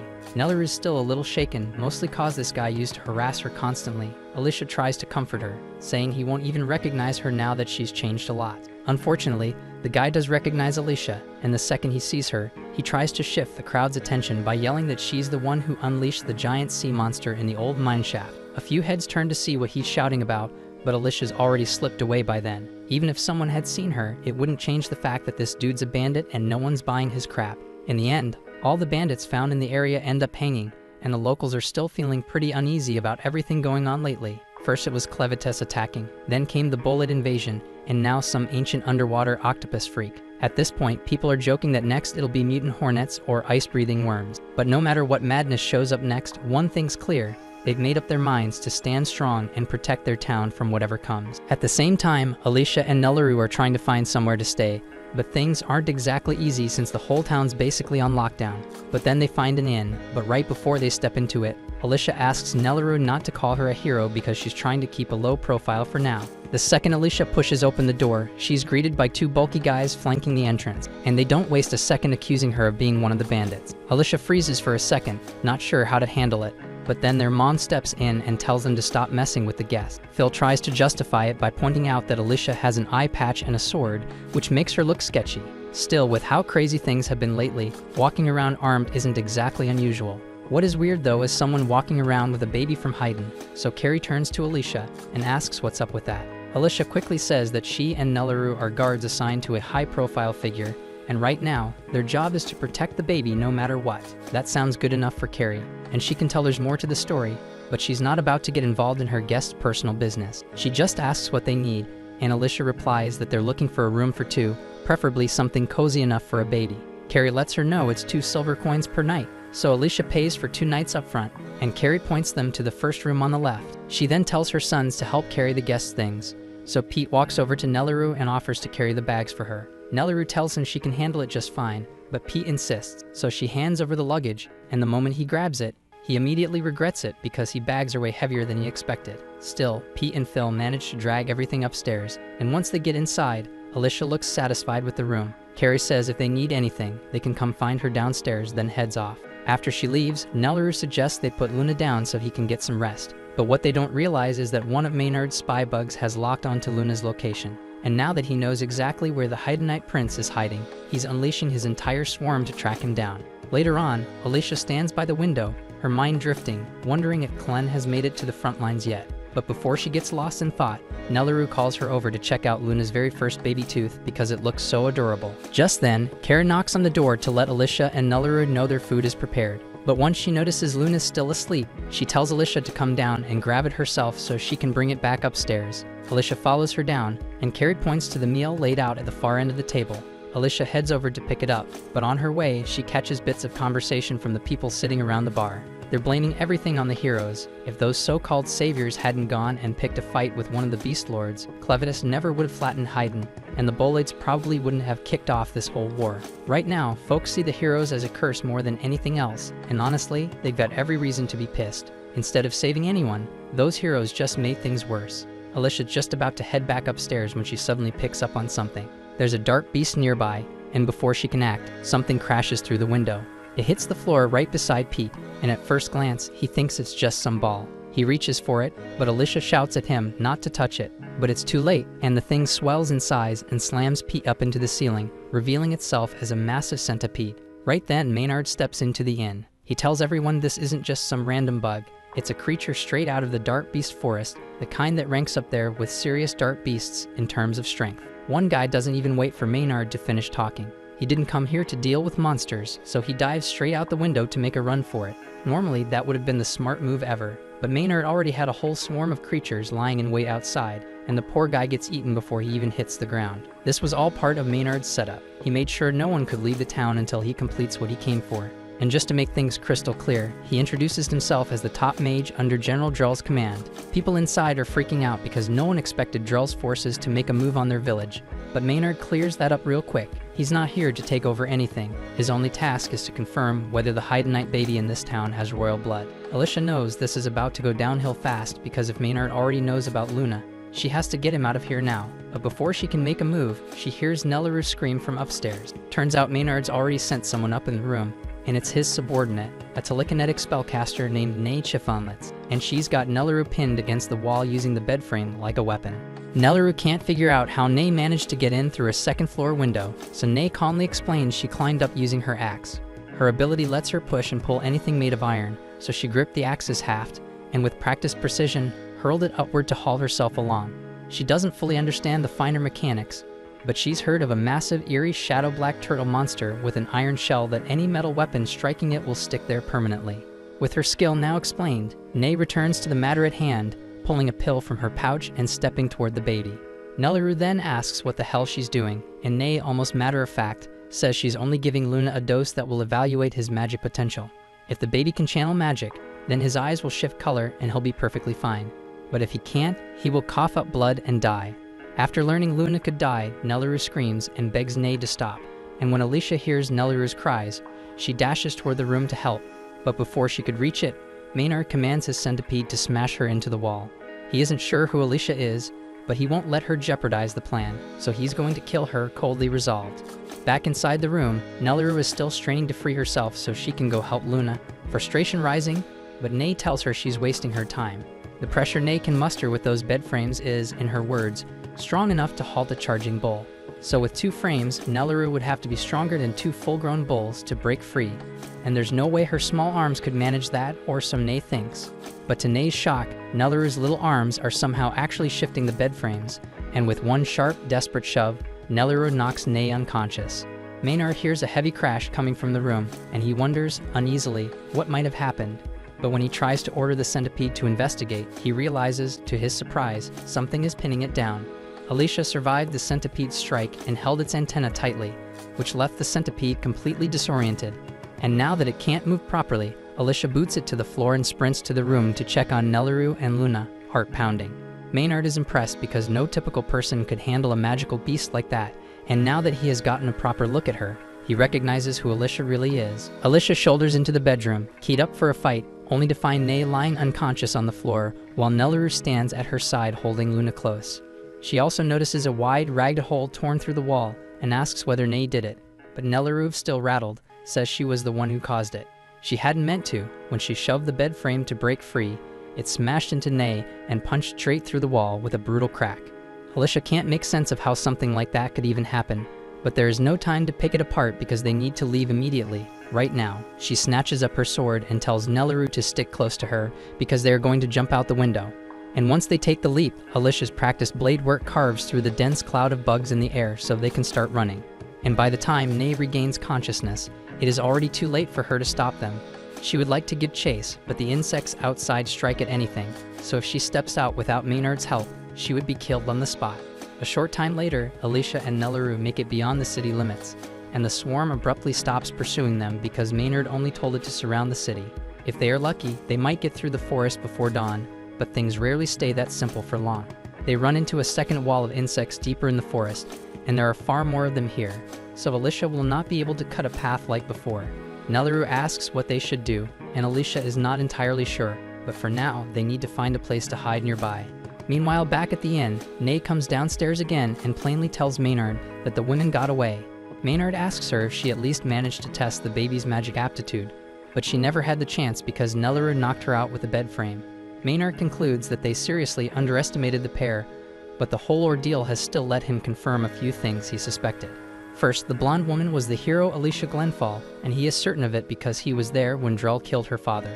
There is no way a hero would be traveling with an ordinary baby, so that basically confirms that Luna is the Haydnite prince they have been searching for, and he is practically trembling with eagerness at how fun it will be to torture a hero when he finally gets his hands on her. And Nay just stares at him, wondering why she has to spend time with a psycho like this. The moment Maynard finishes his wild laughter, he tells Nay they need to gather everyone and march them to the main square. Once everyone is outside, the town's leader asks Maynard why he dragged them out here, because if he thinks a handful of bugs will be enough to make them yield, he is in for a rude awakening. Maynard is impressed by how gutsy these people are, but he wants a few points made clear right now. First, he says he and the Bolate army wouldn't even be here if the King of Haydn hadn't made that foolish wager and attacked Clevatess. And now that the capital lies in ruins, it's possible Clevatess might return to seize the territory, so the Bolate forces are generously stepping in to shield them. It's basically a pretext to invade Haydn, but without the king and his magic weapon, there's almost nothing they can do to stop it. Besides, Maynard tells them there's a bigger enemy to handle in the meantime, because the blonde from earlier is one of the 13 heroes who sparked this whole mess, so if they want someone to vent at, they can start by chasing her down. At the same time, Drell's army is still marching to claim the fallen Haydn capital, and they're halfway across a shallow river when Drell suddenly halts, sensing eyes on him. He tells the stalker to step out immediately because there's no point hiding when the moon is so bright tonight. All at once, Rhodey bursts from the bushes and drives his spear into the water, freezing the whole river solid and locking the feet of all of Drell's soldiers. Then he commands his troops to push forward. Even though Drell's army outnumbers Rhodey's 10-1, Rhodey's troops came with ice cleats, so they can still move freely, while even Drell's enslaved dart beasts stumble and scrape for footing. Miko leads the soldiers into the clash and tells everyone to target Drell's wizards first so they can't free themselves. Drell knows the Frost Spear's capabilities, but even at full output, it shouldn't have been able to freeze the entire river in one sweep. He figures Rhodey must have placed a wizard farther upstream to chill the water just below freezing so the Frost Spear could finish the job, and he admits he's impressed by how tightly planned Rhodey's tactic was. Rhodey looks to have truly mastered the Frost Spear, and if he topples Drell here, this whole war could end, but Drell tells him it won't be that simple. Rhodey then surges at Drell with his spear, but Drell answers with a crushing backhanded cut that blasts Rhodey several feet backward. Rhodey stays locked in and fires an ice spell through the spear at Drell, yet Drell slips aside in time and springs off his path, leaving the water and the horse frozen where the strike landed. They close again and trade blows, and once more Drell finds himself grudgingly impressed by Rhodey's skill. A regalia might lend power, but it takes real strength to pull out its full potential like this. Even so, he says it still isn't enough to break the world's shackles. He then floods the field with power and has his sword call a dragon's claw into the air. Rhodey is stunned because regalia aren't supposed to manifest solid things, but the claw is absolutely real, and it swats him clear across the river. Mikkel and the rest of the soldiers see him in trouble, so they wheel around to support him. And at the same time, Drell explains that by fusing his blade with magic, he has turned it into something far beyond a normal sword. Right then, Drell notices some of Rhodey's men rushing toward him, so he pivots and erases them with the dragon claw, taking his own troops in the same sweep. Rhodey can't believe Drell would kill his soldiers so casually, but Drell says anyone weak enough to die to a blow like that doesn't deserve to see the world beyond their borders. Rhodey has no idea what Drell keeps going on about, since he's been talking about borders and shackles for a while. So Drell explains that his aim is to crush the legend of the heroes. That story is what drove people to challenge unbeatable enemies with methods that make victory nearly impossible. Things have stayed this way for thousands of years, and nobody has thought to question it. So the pattern never changed, but he says it ends here. Drell then tells Rhodey he isn't going to kill him because he was a worthy opponent, and by now he should understand there's no way he can win this fight. Rhodey tries to rise, but there's no strength left in his body, so he's forced to watch while Drell pushes on with his conquest. But a heartbeat later, Clevatess drops onto the battlefield, and everyone looks up in pure terror when they realize the Southern Lord of the Dark Beasts has arrived. Clevatess notices that Drell is unmistakably the one commanding the field, so he says he has a question to put to him right now. Children from both humans and dark beasts have been vanishing, and from what he has heard on the way, it ties to the magic Drell wields, so he wants to know if Drell truly stands behind it. Drell asks whether a beast lord should really travel this far just to pose a question, when he surely has weightier duties waiting elsewhere. Clevatess replies that this is part of a lord's charge, and if anyone profanes his lands or his people, the law requires that he kill them with his own claws in retribution. Drell asks what empowers Clevatess to declare the law of the land, but Clevatess, irritated by how much Drell talks, drives a brutal stab straight through his stomach. He adds that all of this could have been avoided if Drell had simply answered the damn question in a steady voice, yet even with a hole in his chest, Drell looks unfazed. He says he already knew Clevatess would come to kill him, and he knew there was no way he could win in a head-on fight, so he prepared in advance. A third eye opens on Drell's forehead as he prepares to invoke his ultimate spell, Dark Ichor Prison. This blindsides Clevatess, since he had no idea humans could use Dark Ichor, and in the next instant Drell's body detonates all at once, splashing him with hot blood. When the blast clears, the only things left are Drell's sword and a massive sphere of what used to be Drell surrounding Clevatess like a prison shell. However, if you thought Drell was deceased, you'd be mistaken, because before he blew himself up, he shifted his consciousness into the sword. So he no longer has a human body, and he exists entirely as the magic bound to that blade, with no flesh or heartbeat. He went to great lengths to sacrifice his body for this Dark Ichor prison, and he is certain that even someone as powerful as Clevatess would not break out of it easily, not anytime soon. Clevatess seems to have been rendered unconscious by the prison, so he remains unmoving inside, and Drell plans to leave him there until he eventually dies. Rhodey watches in astonishment and cold dread because he cannot believe that Drell truly managed to defeat Clevatess so quickly when the 13 heroes failed to do so. If he is capable of that, then Haydn stands no chance against his might, and Drell, more determined than ever to press his task, orders all his remaining soldiers to prepare to move without pause. At the same time, deep in the forest, Alicia and Nellaroo are still slipping through the trees trying to get away from Maynard when Alicia suddenly senses that something is wrong beneath the heavy branches. However, she has no idea what caused the strange feeling, an odd prickle at the back of her neck, and there is no way for her to contact Clevatess from here, so she tells Nellaroo they need to keep going. All the while, a knot of furious townsfolk whipped up by Maynard's orders fanned through the trees, slowly hunting them by torchlight. Soon after, the villagers corner Alicia and Nellaroo inside a rundown cabin. Out front, Phil leads the furious mob, waving torches high as they bellow for Alicia to come out, insisting they know she's hiding within, so there's no point in staying concealed. And inside, Alicia and Nellaroo crouch low in the shadows, unsure what their next move should be. Phil keeps bellowing, pinning every misfortune that hit their town on her. Speaking for the lot of them, he declares they'd always despised the so-called heroes, since heroes never really do real work. All they ever do is put down a dark beast once in a while, and people act like it's some miracle. Nellaroo tries to buoy Alicia, pointing out she's different because she saved both her and Luna's lives. But Alicia only tells her to move away from the window, stressing the top priority right now is keeping her and Luna out of harm's way. Alicia admits she half expected something like this, especially after they couldn't get out of town. What she didn't see coming was the townsfolk tracking them down this fast. She thinks about running, since Maynard still hasn't caught up yet, but realizes it won't help, because there's no damn place left to hide. Phil runs out of patience and lifts his firebrand, ready to pitch it at the shack. Before he can follow through, his brother grabs his arm because their mother and father have just arrived, both of them furious. Their father Mark lays into them, reminding them their forefathers built this water wheel over 200 years ago, and he won't let them burn it. Phil snaps back, but Mark cuffs him on the head and tells him to shut up, saying he shouldn't swallow whatever two outsiders told him. Mark adds that he doesn't trust Maynard or Nay either, which is why he has two strong men watching them to make sure they don't cause a problem. He shoulders past Phil and tells him to step aside and let him handle it. He goes to the doorway of the shack and calls to Alicia, saying he only has a question, and vows nobody within will be touched until the talk is finished. He wants to speak with her alone, so he asks her to come out. Alicia sees she has no choice, tells Nellaroo to stay in and look after Luna, then walks outside. The initial detail Mark observes is that she's missing her regalia blade. He presumes she might have pawned it for fast money, yet Alicia clarifies she actually misplaced it during her clash with Clevatess. On hearing that, Mark jabs at her dignity, noting that she faced Clevatess and was beaten. Alicia exhales and acknowledges that Clevatess utterly overpowered them. She says she'd get it if everyone resented her for a failure like this, and as she starts to apologize, Mark cuts her off. He tells her that isn't the issue. Still, If she had hawked her regalia and bolted, he absolutely would have taken her life. But because she already stood and fell in battle, he had nothing to reproach. Phil and the rest were stunned at the choice their father delivered, and Alicia, in contrast, was struck dumb when she realized they didn't despise her in the end.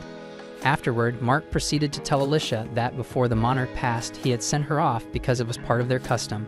Then, fixing her with a grave look, Mark asked whether keeping that custom alive was still honestly justified, given the steep cost they had all borne. When the next sovereign is selected, should the people truly back him or not? Mark reminded Alicia that her band of champions was the only group in a millennium to reach the Lord of Dark Beasts. He figured she must have glimpsed what lies past Luna Mountain, so he pressed her again on whether it was worth the price. Alicia cast her mind back to her clash with Clevatess. She recalled that after her limbs were cut away and she was flung skyward, she caught a fleeting look at the world's brink. To her shock, there was no border at all. The line of the earth ran on without limit. So answering Mark, she set her face and stated solidly that it was damn well worthwhile. She conceded she wasn't certain she had the standing to say so after screwing up like this, but she explained that people won't grasp some truths while their realm stays cramped. Certain things can only be won by daring to jump. She said she learned that from Clen, who was cocky and treated her like a rag. Yet despite that, she felt thankful to him. Without meeting him, her world would have stopped without ever growing. Emotion surged through Alicia as she cried out, asserting that widening the realm for the sake of the valiant champions who perished trying had purpose, and she would not permit anyone to claim the opposite. Mark and the rest looked genuinely moved by the fire in Alicia's voice. Mark went on to say the old king did manage one thing right, and that was picking his heroes. He told Alicia she could go, promising he'd rein in the hot-headed kids lingering in back. While turning to leave, he added that their next ruler needed to stay alive to give everything he had. Even so, Alicia froze at that remark, wondering whether Mark had figured out Luna's bloodline. He then split the townsfolk into two teams, saying one side would face the insect wall while he and the rest took on the troops. But before he could take another step, a colossal bug creature bars his path and drives its barbed tail straight into his chest, and at the controls was Maynard, grinning like a snake, and he jeers that this is the price for letting Alicia walk without his say-so. Watching that, Alicia yanked out her blade and rushed Maynard and spitting that he was a bastard. Maynard just smirked, saying she shouldn't be shocked because Mark earned it for spoiling his fun. When Alicia demanded to know what he meant by that twisted sport, Maynard said he meant the pastime where he'd watch the people of Hyde and butcher Alicia. That line set her off, so she fired off Rising Dragon and cleaved the huge insect in one blow. Maynard hopped clear with the same smug smile, asking why she couldn't have given him a heads up first. Right then, Alicia yelled to the townspeople, pushing them to get inside fast because a swarm was closing in. Right on cue, a black cloud of bugs came sweeping in. Luckily, every last one of them, Mark included despite his wound, made it to cover in time.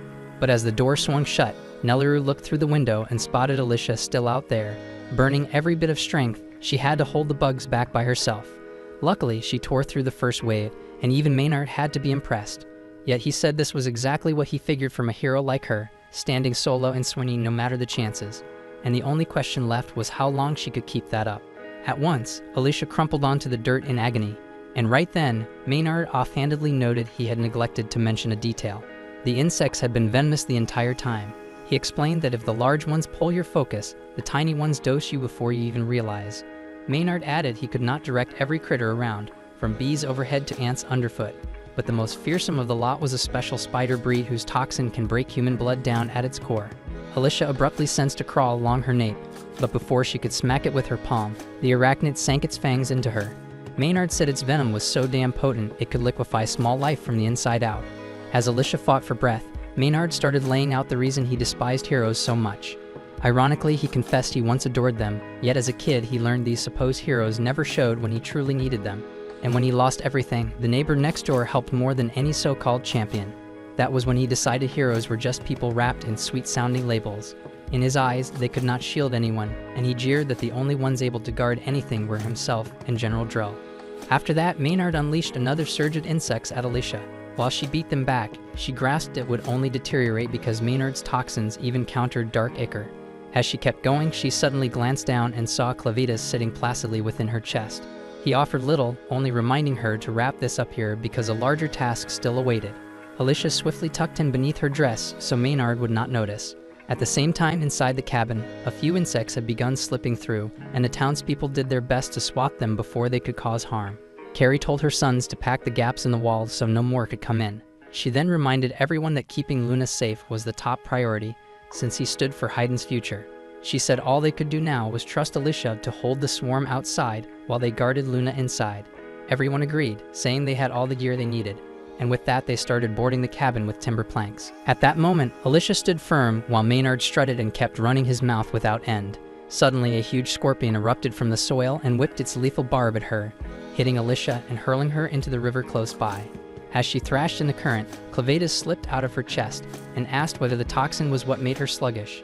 Alicia confessed her pace lagged not just from the venom, but because her injuries would not close. Clevatess clarified that Maynard's venom interfered with dark ichor. It lacked the force to erase it outright, yet it stalled her regeneration until the taint faded, which meant her immortality was on pause. Up on the bank, Maynard stood steady and sure of himself. He jeered at Alicia for staying submerged, assuming she was too scared to come up. In the cabin at that same moment, the townsfolk wrapped up their fixes, stuffing the final gaps in the boards when a sickening noise came from overhead. With a sodden smack, an enormous larva fell out of the ceiling, making everyone gag just looking at it. Someone darted to the window and spotted more huge larvae crawling all over the grounds. They were gnawing straight through the shack's siding, and it was not only the shack. Swarms without number were already eating the surrounding forest clean. Back near the square, people heard heavy crashes rolling in from the path Maynard took. Alarmed, they rounded on Nay and demanded to know why she had not gone along. Nay answered straight, saying she stayed back because she did not want to die. She explained she would not step in Maynard's way since once he gets serious, he keeps going until nothing remains. After all, he commands every insect and is the fiercest mage in the bolate ranks. Out in the deep woods, Maynard kept baiting Alicia while she stayed in the water. He said the oversized larvae around him were rare creatures that hatch only once a century. When they come out, they chew down everything they can reach. This breed exists only on one island far to the east.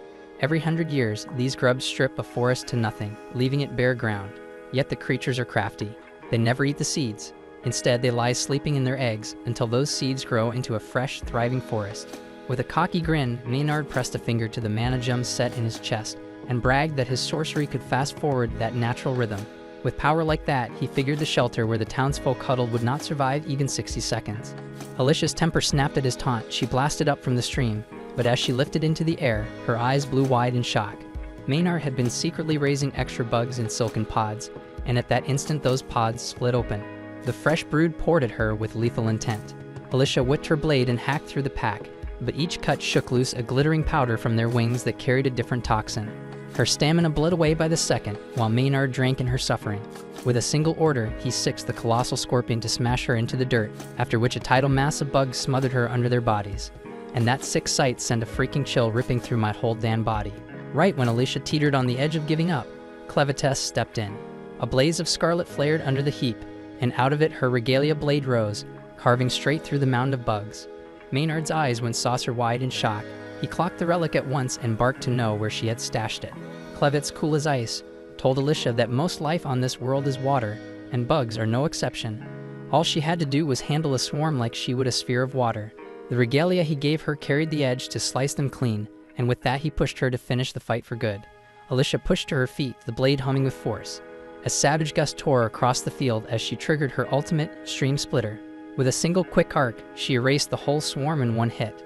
Watching from afar, Nia gaped as every creature under Maynard vanished. Alicia leveled the weapon at Maynard and ordered him to yield.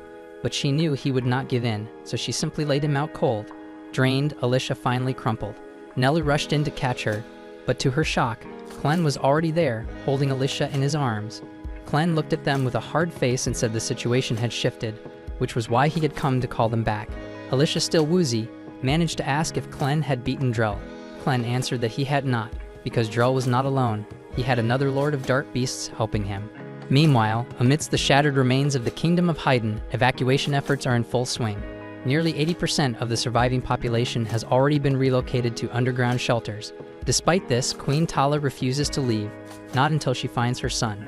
One of her top advisors attempts to persuade her, gently reminding her that she's now the only remaining figure capable of leading what little remains of their kingdom.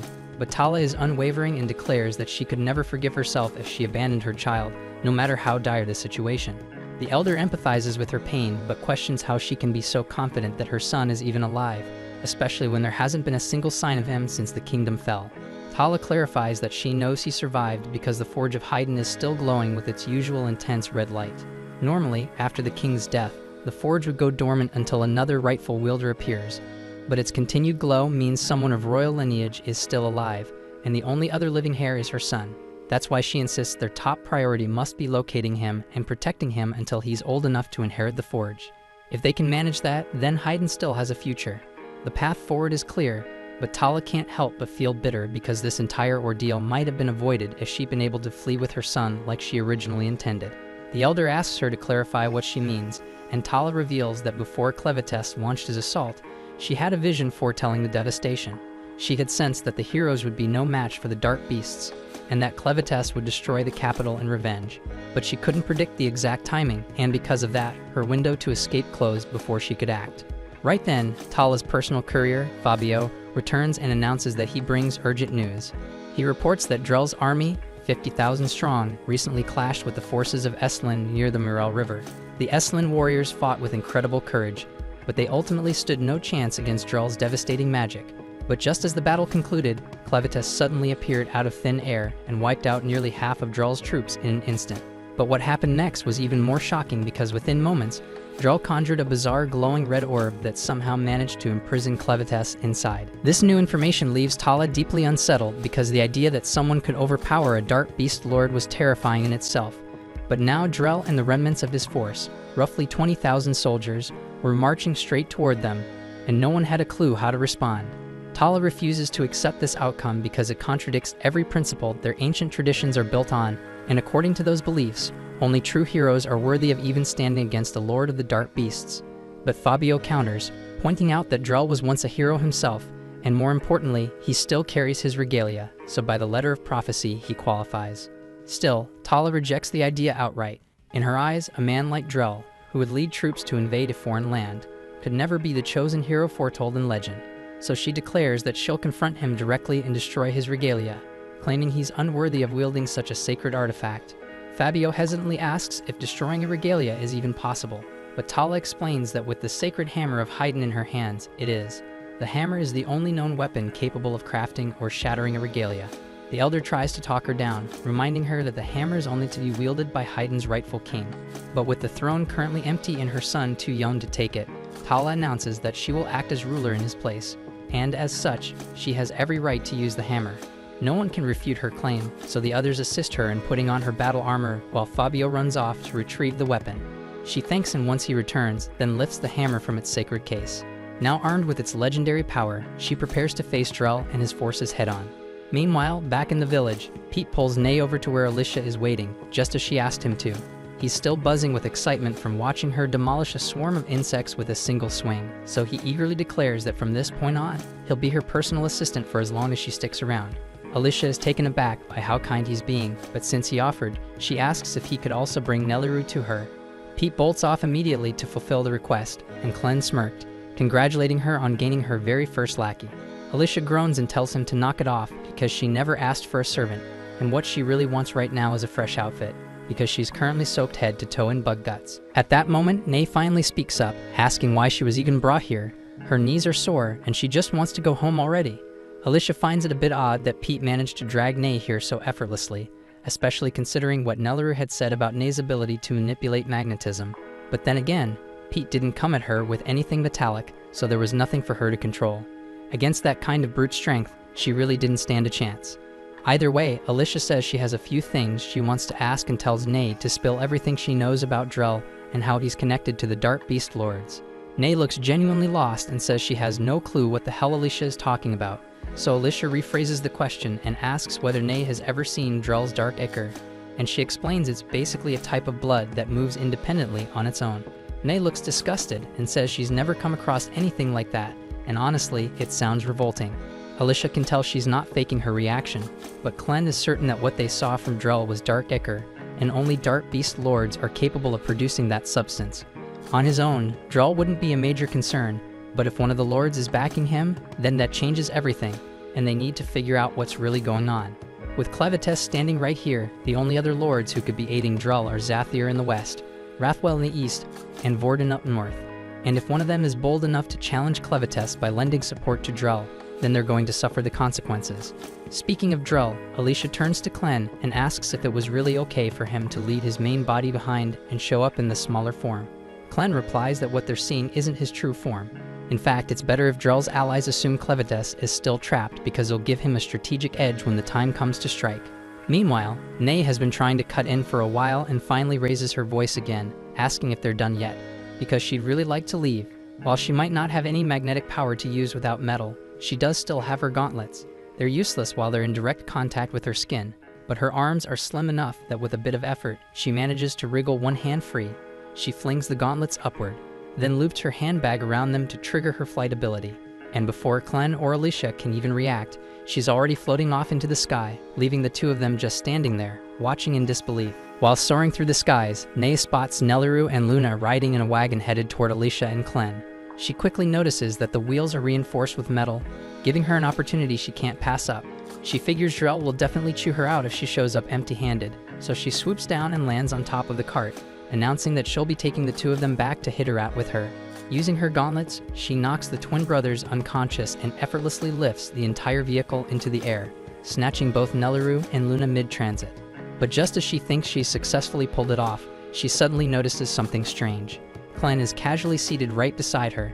He glances over and tells her to speed things up. They're on a tight schedule and can't waste a second. That's when Alicia leans in, pressing her blade against Ney's neck, calmly explaining that this whole cart setup was a trap from the start.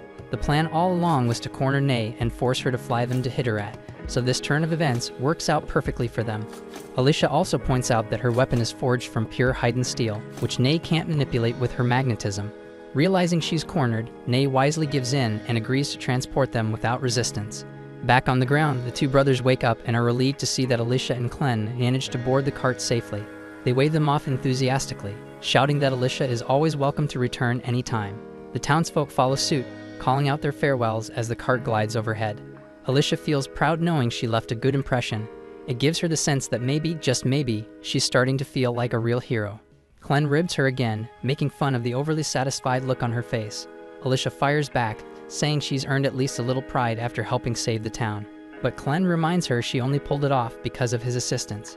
Nelliru, still trying to piece everything together, says that regardless of how it happened, Alicia's actions were undeniably heroic. She also confesses that she was stunned to learn Luna was actually the Prince of Haiden.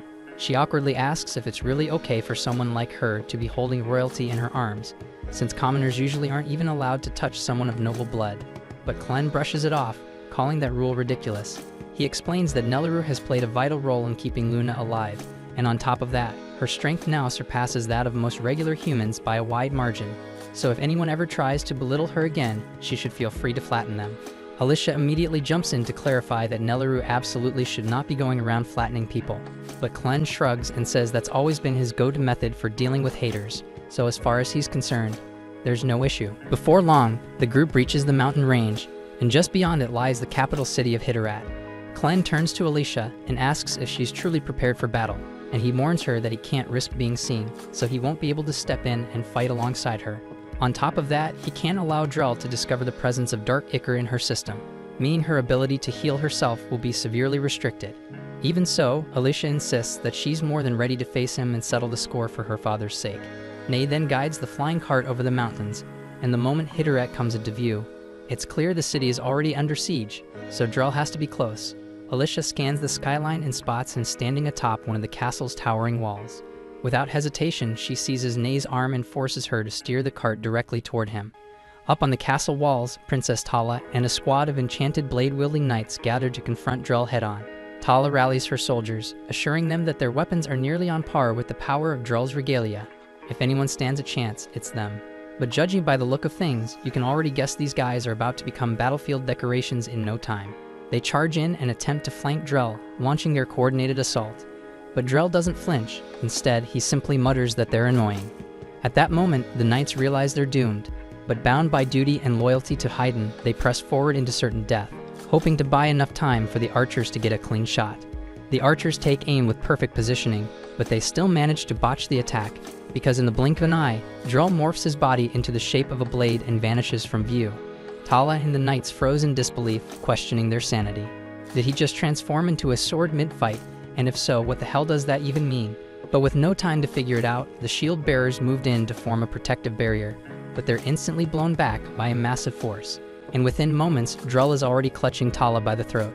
He praises her effort in defending Haydn, but coldly tells her that she'll never wear the crown. Tala knows he's right because she doesn't possess royal blood, and only someone born of the king's bloodline is eligible to inherit the throne. And if every direct heir were to perish, then the right would pass to the closest relative by default. But Drell declares that he intends to end that tradition once and for all.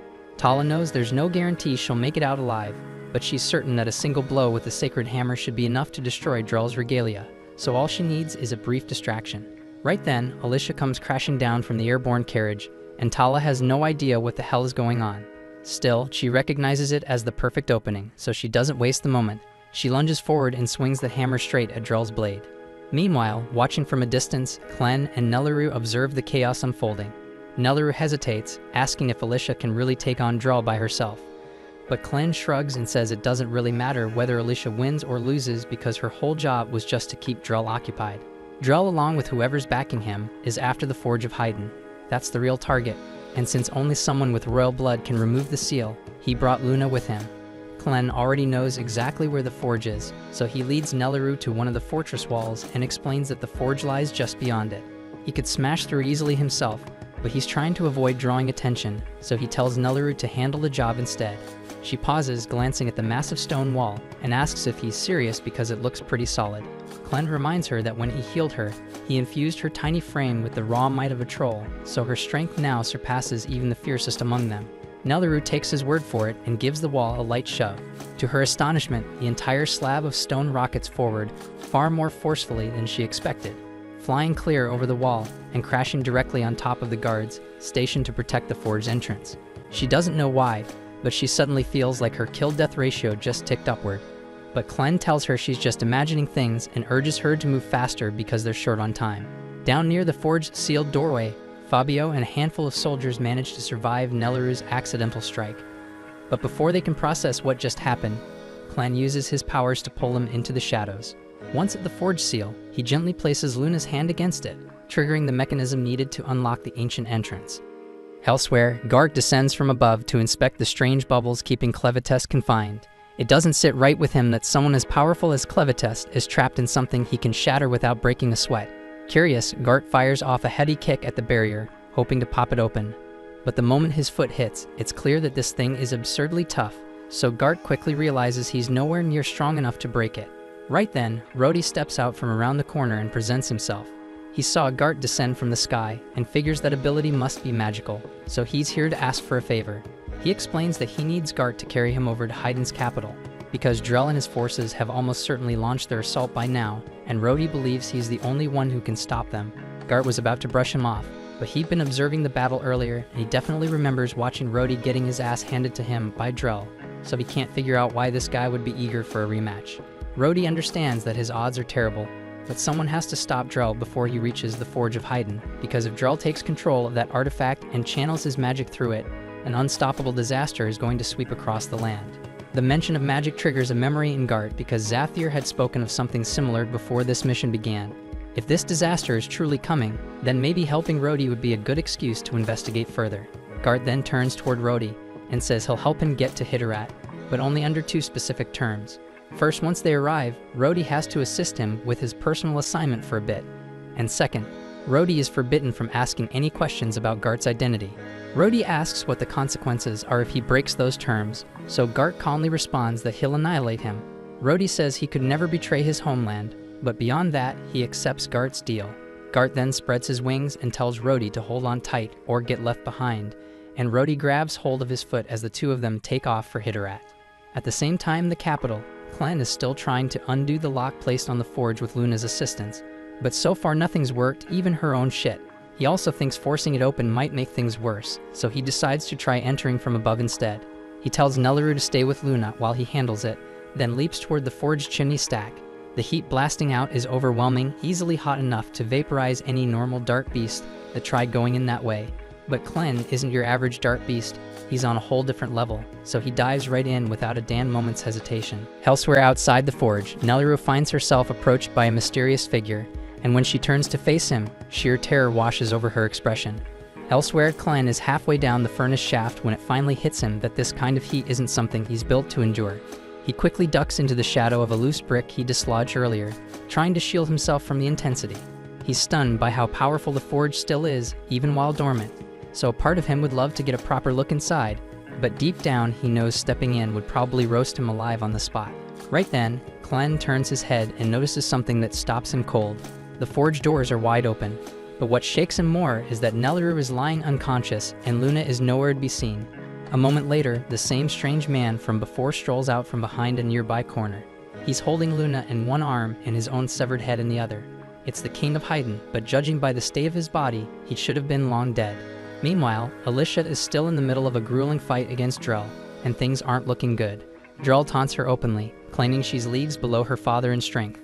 And deep down, Alicia knows he's not wrong because she's barely hanging on. One of Drell's strikes knocks her straight into a group of his foot soldiers, but she ignores them because they're a waste of time. Her eyes then dart around, searching for Drell, and when she spots him heading straight for the castle, she takes off after him. As soon as Drell lands atop the castle wall, the queen and her last remaining archers let loose a volley of arrows.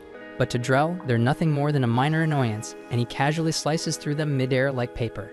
The attack barely scratches him, but it gives Alicia just enough time to catch up, and she leaps in and strikes him with a rising slash from below. Unfortunately for her, that technique was something Drell himself created, so he counters it effortlessly and retaliates with something far worse, the dragonfly scythe weasel. Then a storm of blades comes crashing down toward Alicia, hundreds of slashes in a blink. But to Drell's amazement, Alicia survives the onslaught with her body intact. He grins and compliments her resilience, saying she's got real potential, just like a true heir to the Swordmaster's legacy. Alicia has no interest in hearing Drell toss around empty compliments, so she tightens her grip on her sword and demands answers. She wants to know what really happened between Drell and her father, and why he ended up killing him. Drell calmly responds, explaining that her father Margot was once a close companion. They trained together at the same sword academy, and were both rivals in the race to earn the title of hero. The revelation hits Alicia hard because she's never heard any of this before, and Drell is just as surprised to learn she was kept in the dark. He slides his sword back into its sheath and offers to tell her the full story. The tale of how he came to be known as Drell the Dragon Slayer, and how Margot chose to walk away from the path of a hero. 25 years ago, Drell and Margot stood face to face in a high-stakes tournament. The prize was simple. Whoever won would become the rightful wielder of the first regalia crafted by the King of Haydn after 6 years. Despite their rivalry, the two were still close at the time, so when the match began, they both promised to give it everything they had. Then when the dust settled, Margot stood victorious. Drell was crushed by the loss, but he swallowed his pride and offered a genuine congratulations. After being crowned champion, Margot was officially named the Swordmaster and entrusted with the regalia. From that point forward, he was expected to take on the role of a hero, defend mankind, and slay the beasts that plagued the realm. Margot accepted the duty without hesitation, so the king handed him the regalia, and the moment he unsheathed it, raw energy coursed through his veins. The weapon was powerful, but the king explained that it was not yet whole. Margot asked for clarification, and the king revealed a hidden truth. All regalia are born with a soul, and the very first life taken by the blade becomes the soul that binds to it, which meant Margot's first kill would determine the weapon's nature forever. Sometime later, the two old friends met at a nearby tavern to talk through what came next. Margot mentioned that he was planning to form a full squad before tackling any major threats because he didn't want to risk making his first kill something weak like a low-tier dart bug. And as for what he had in mind, Margot admitted he was leaning toward taking down a northern dragon as his first target. But the second Drell heard that plan, he jumped up, visibly alarmed, and told Margot to stop thinking recklessly. He understood that Margot wanted a powerful soul of darkness to seal into his regalia. But targeting the northern dragons was insane, because those creatures served none other than the dark beast Lord Vorden. So provoking him now would be a death wish, plain and simple. And on top of that, all of the dragons dwelled deep within frozen mountain ranges, and there was no way Margot could survive that terrain wielding an unfinished regalia. Even so, Margot insisted this was his only path forward if he ever hoped to challenge one of the dark beast lords. Drell already had serious doubts about Margot's chances against a standard dragon, but going after one of the Lords of Darkness was outright suicidal. The old stories spoke of legendary heroes rising up to defeat them one day, but Drell never believed those tales. Still, if there was anyone who could prove them true, it would be Margot, the most skilled swordsman of their era. Margot stood up and told Drell it was time to begin preparations for the expedition. He was completely confident that they could take down a dragon, but reality hit harder than expected. The conditions in the snowy region were brutal, and while spotting a dragon didn't take long, the dragon spotted them just as quickly. It circled back and rained down a wave of boiling stomach acid. That one attack wiped out their entire expedition team, leaving only Drell and Margot standing. Drell urged Margot to fall back, warning that their odds in a 2-on-1 weren't looking good. But escaping wasn't really an option because the dragon would definitely hunt them down if they turned their backs. Their only shot was to strike first, kill the beast, and hope they survived. Easier said than done, especially with the dragon flying high and staying out of reach. They needed a plan and fast, so Margot quickly formed one and told Drell to hit him with the rising dragon technique. It was a risky move, but it was their best shot at closing the gap. Drell didn't hesitate, and he sprinted toward Margot and launched him with a full-power rising dragon slash. The plan worked perfectly, and Margot soared through the air, reaching just above the dragon's position, and once he had the angle, he brought his blade down and tore the creature's wings to shreds. The dragon came crashing down moments later, and that was Margot's big moment to glory. But Drell stood at a distance, unable to do anything but marvel in silence as he watched Margot unleash everything he had. But even grounded, the freaking dragon remained a savage force, but Margot was fiercer. With every swing, his strikes became sharper, faster, more refined, to the degree that Drell started to believe that he might actually pull it off. But just when victory seemed within reach, disaster hit. Margot was winding up for the finishing strike, and everything was lining up for a clean, decisive end. But at the worst possible moment, his foot caught the edge of a Dan rock just for a split second.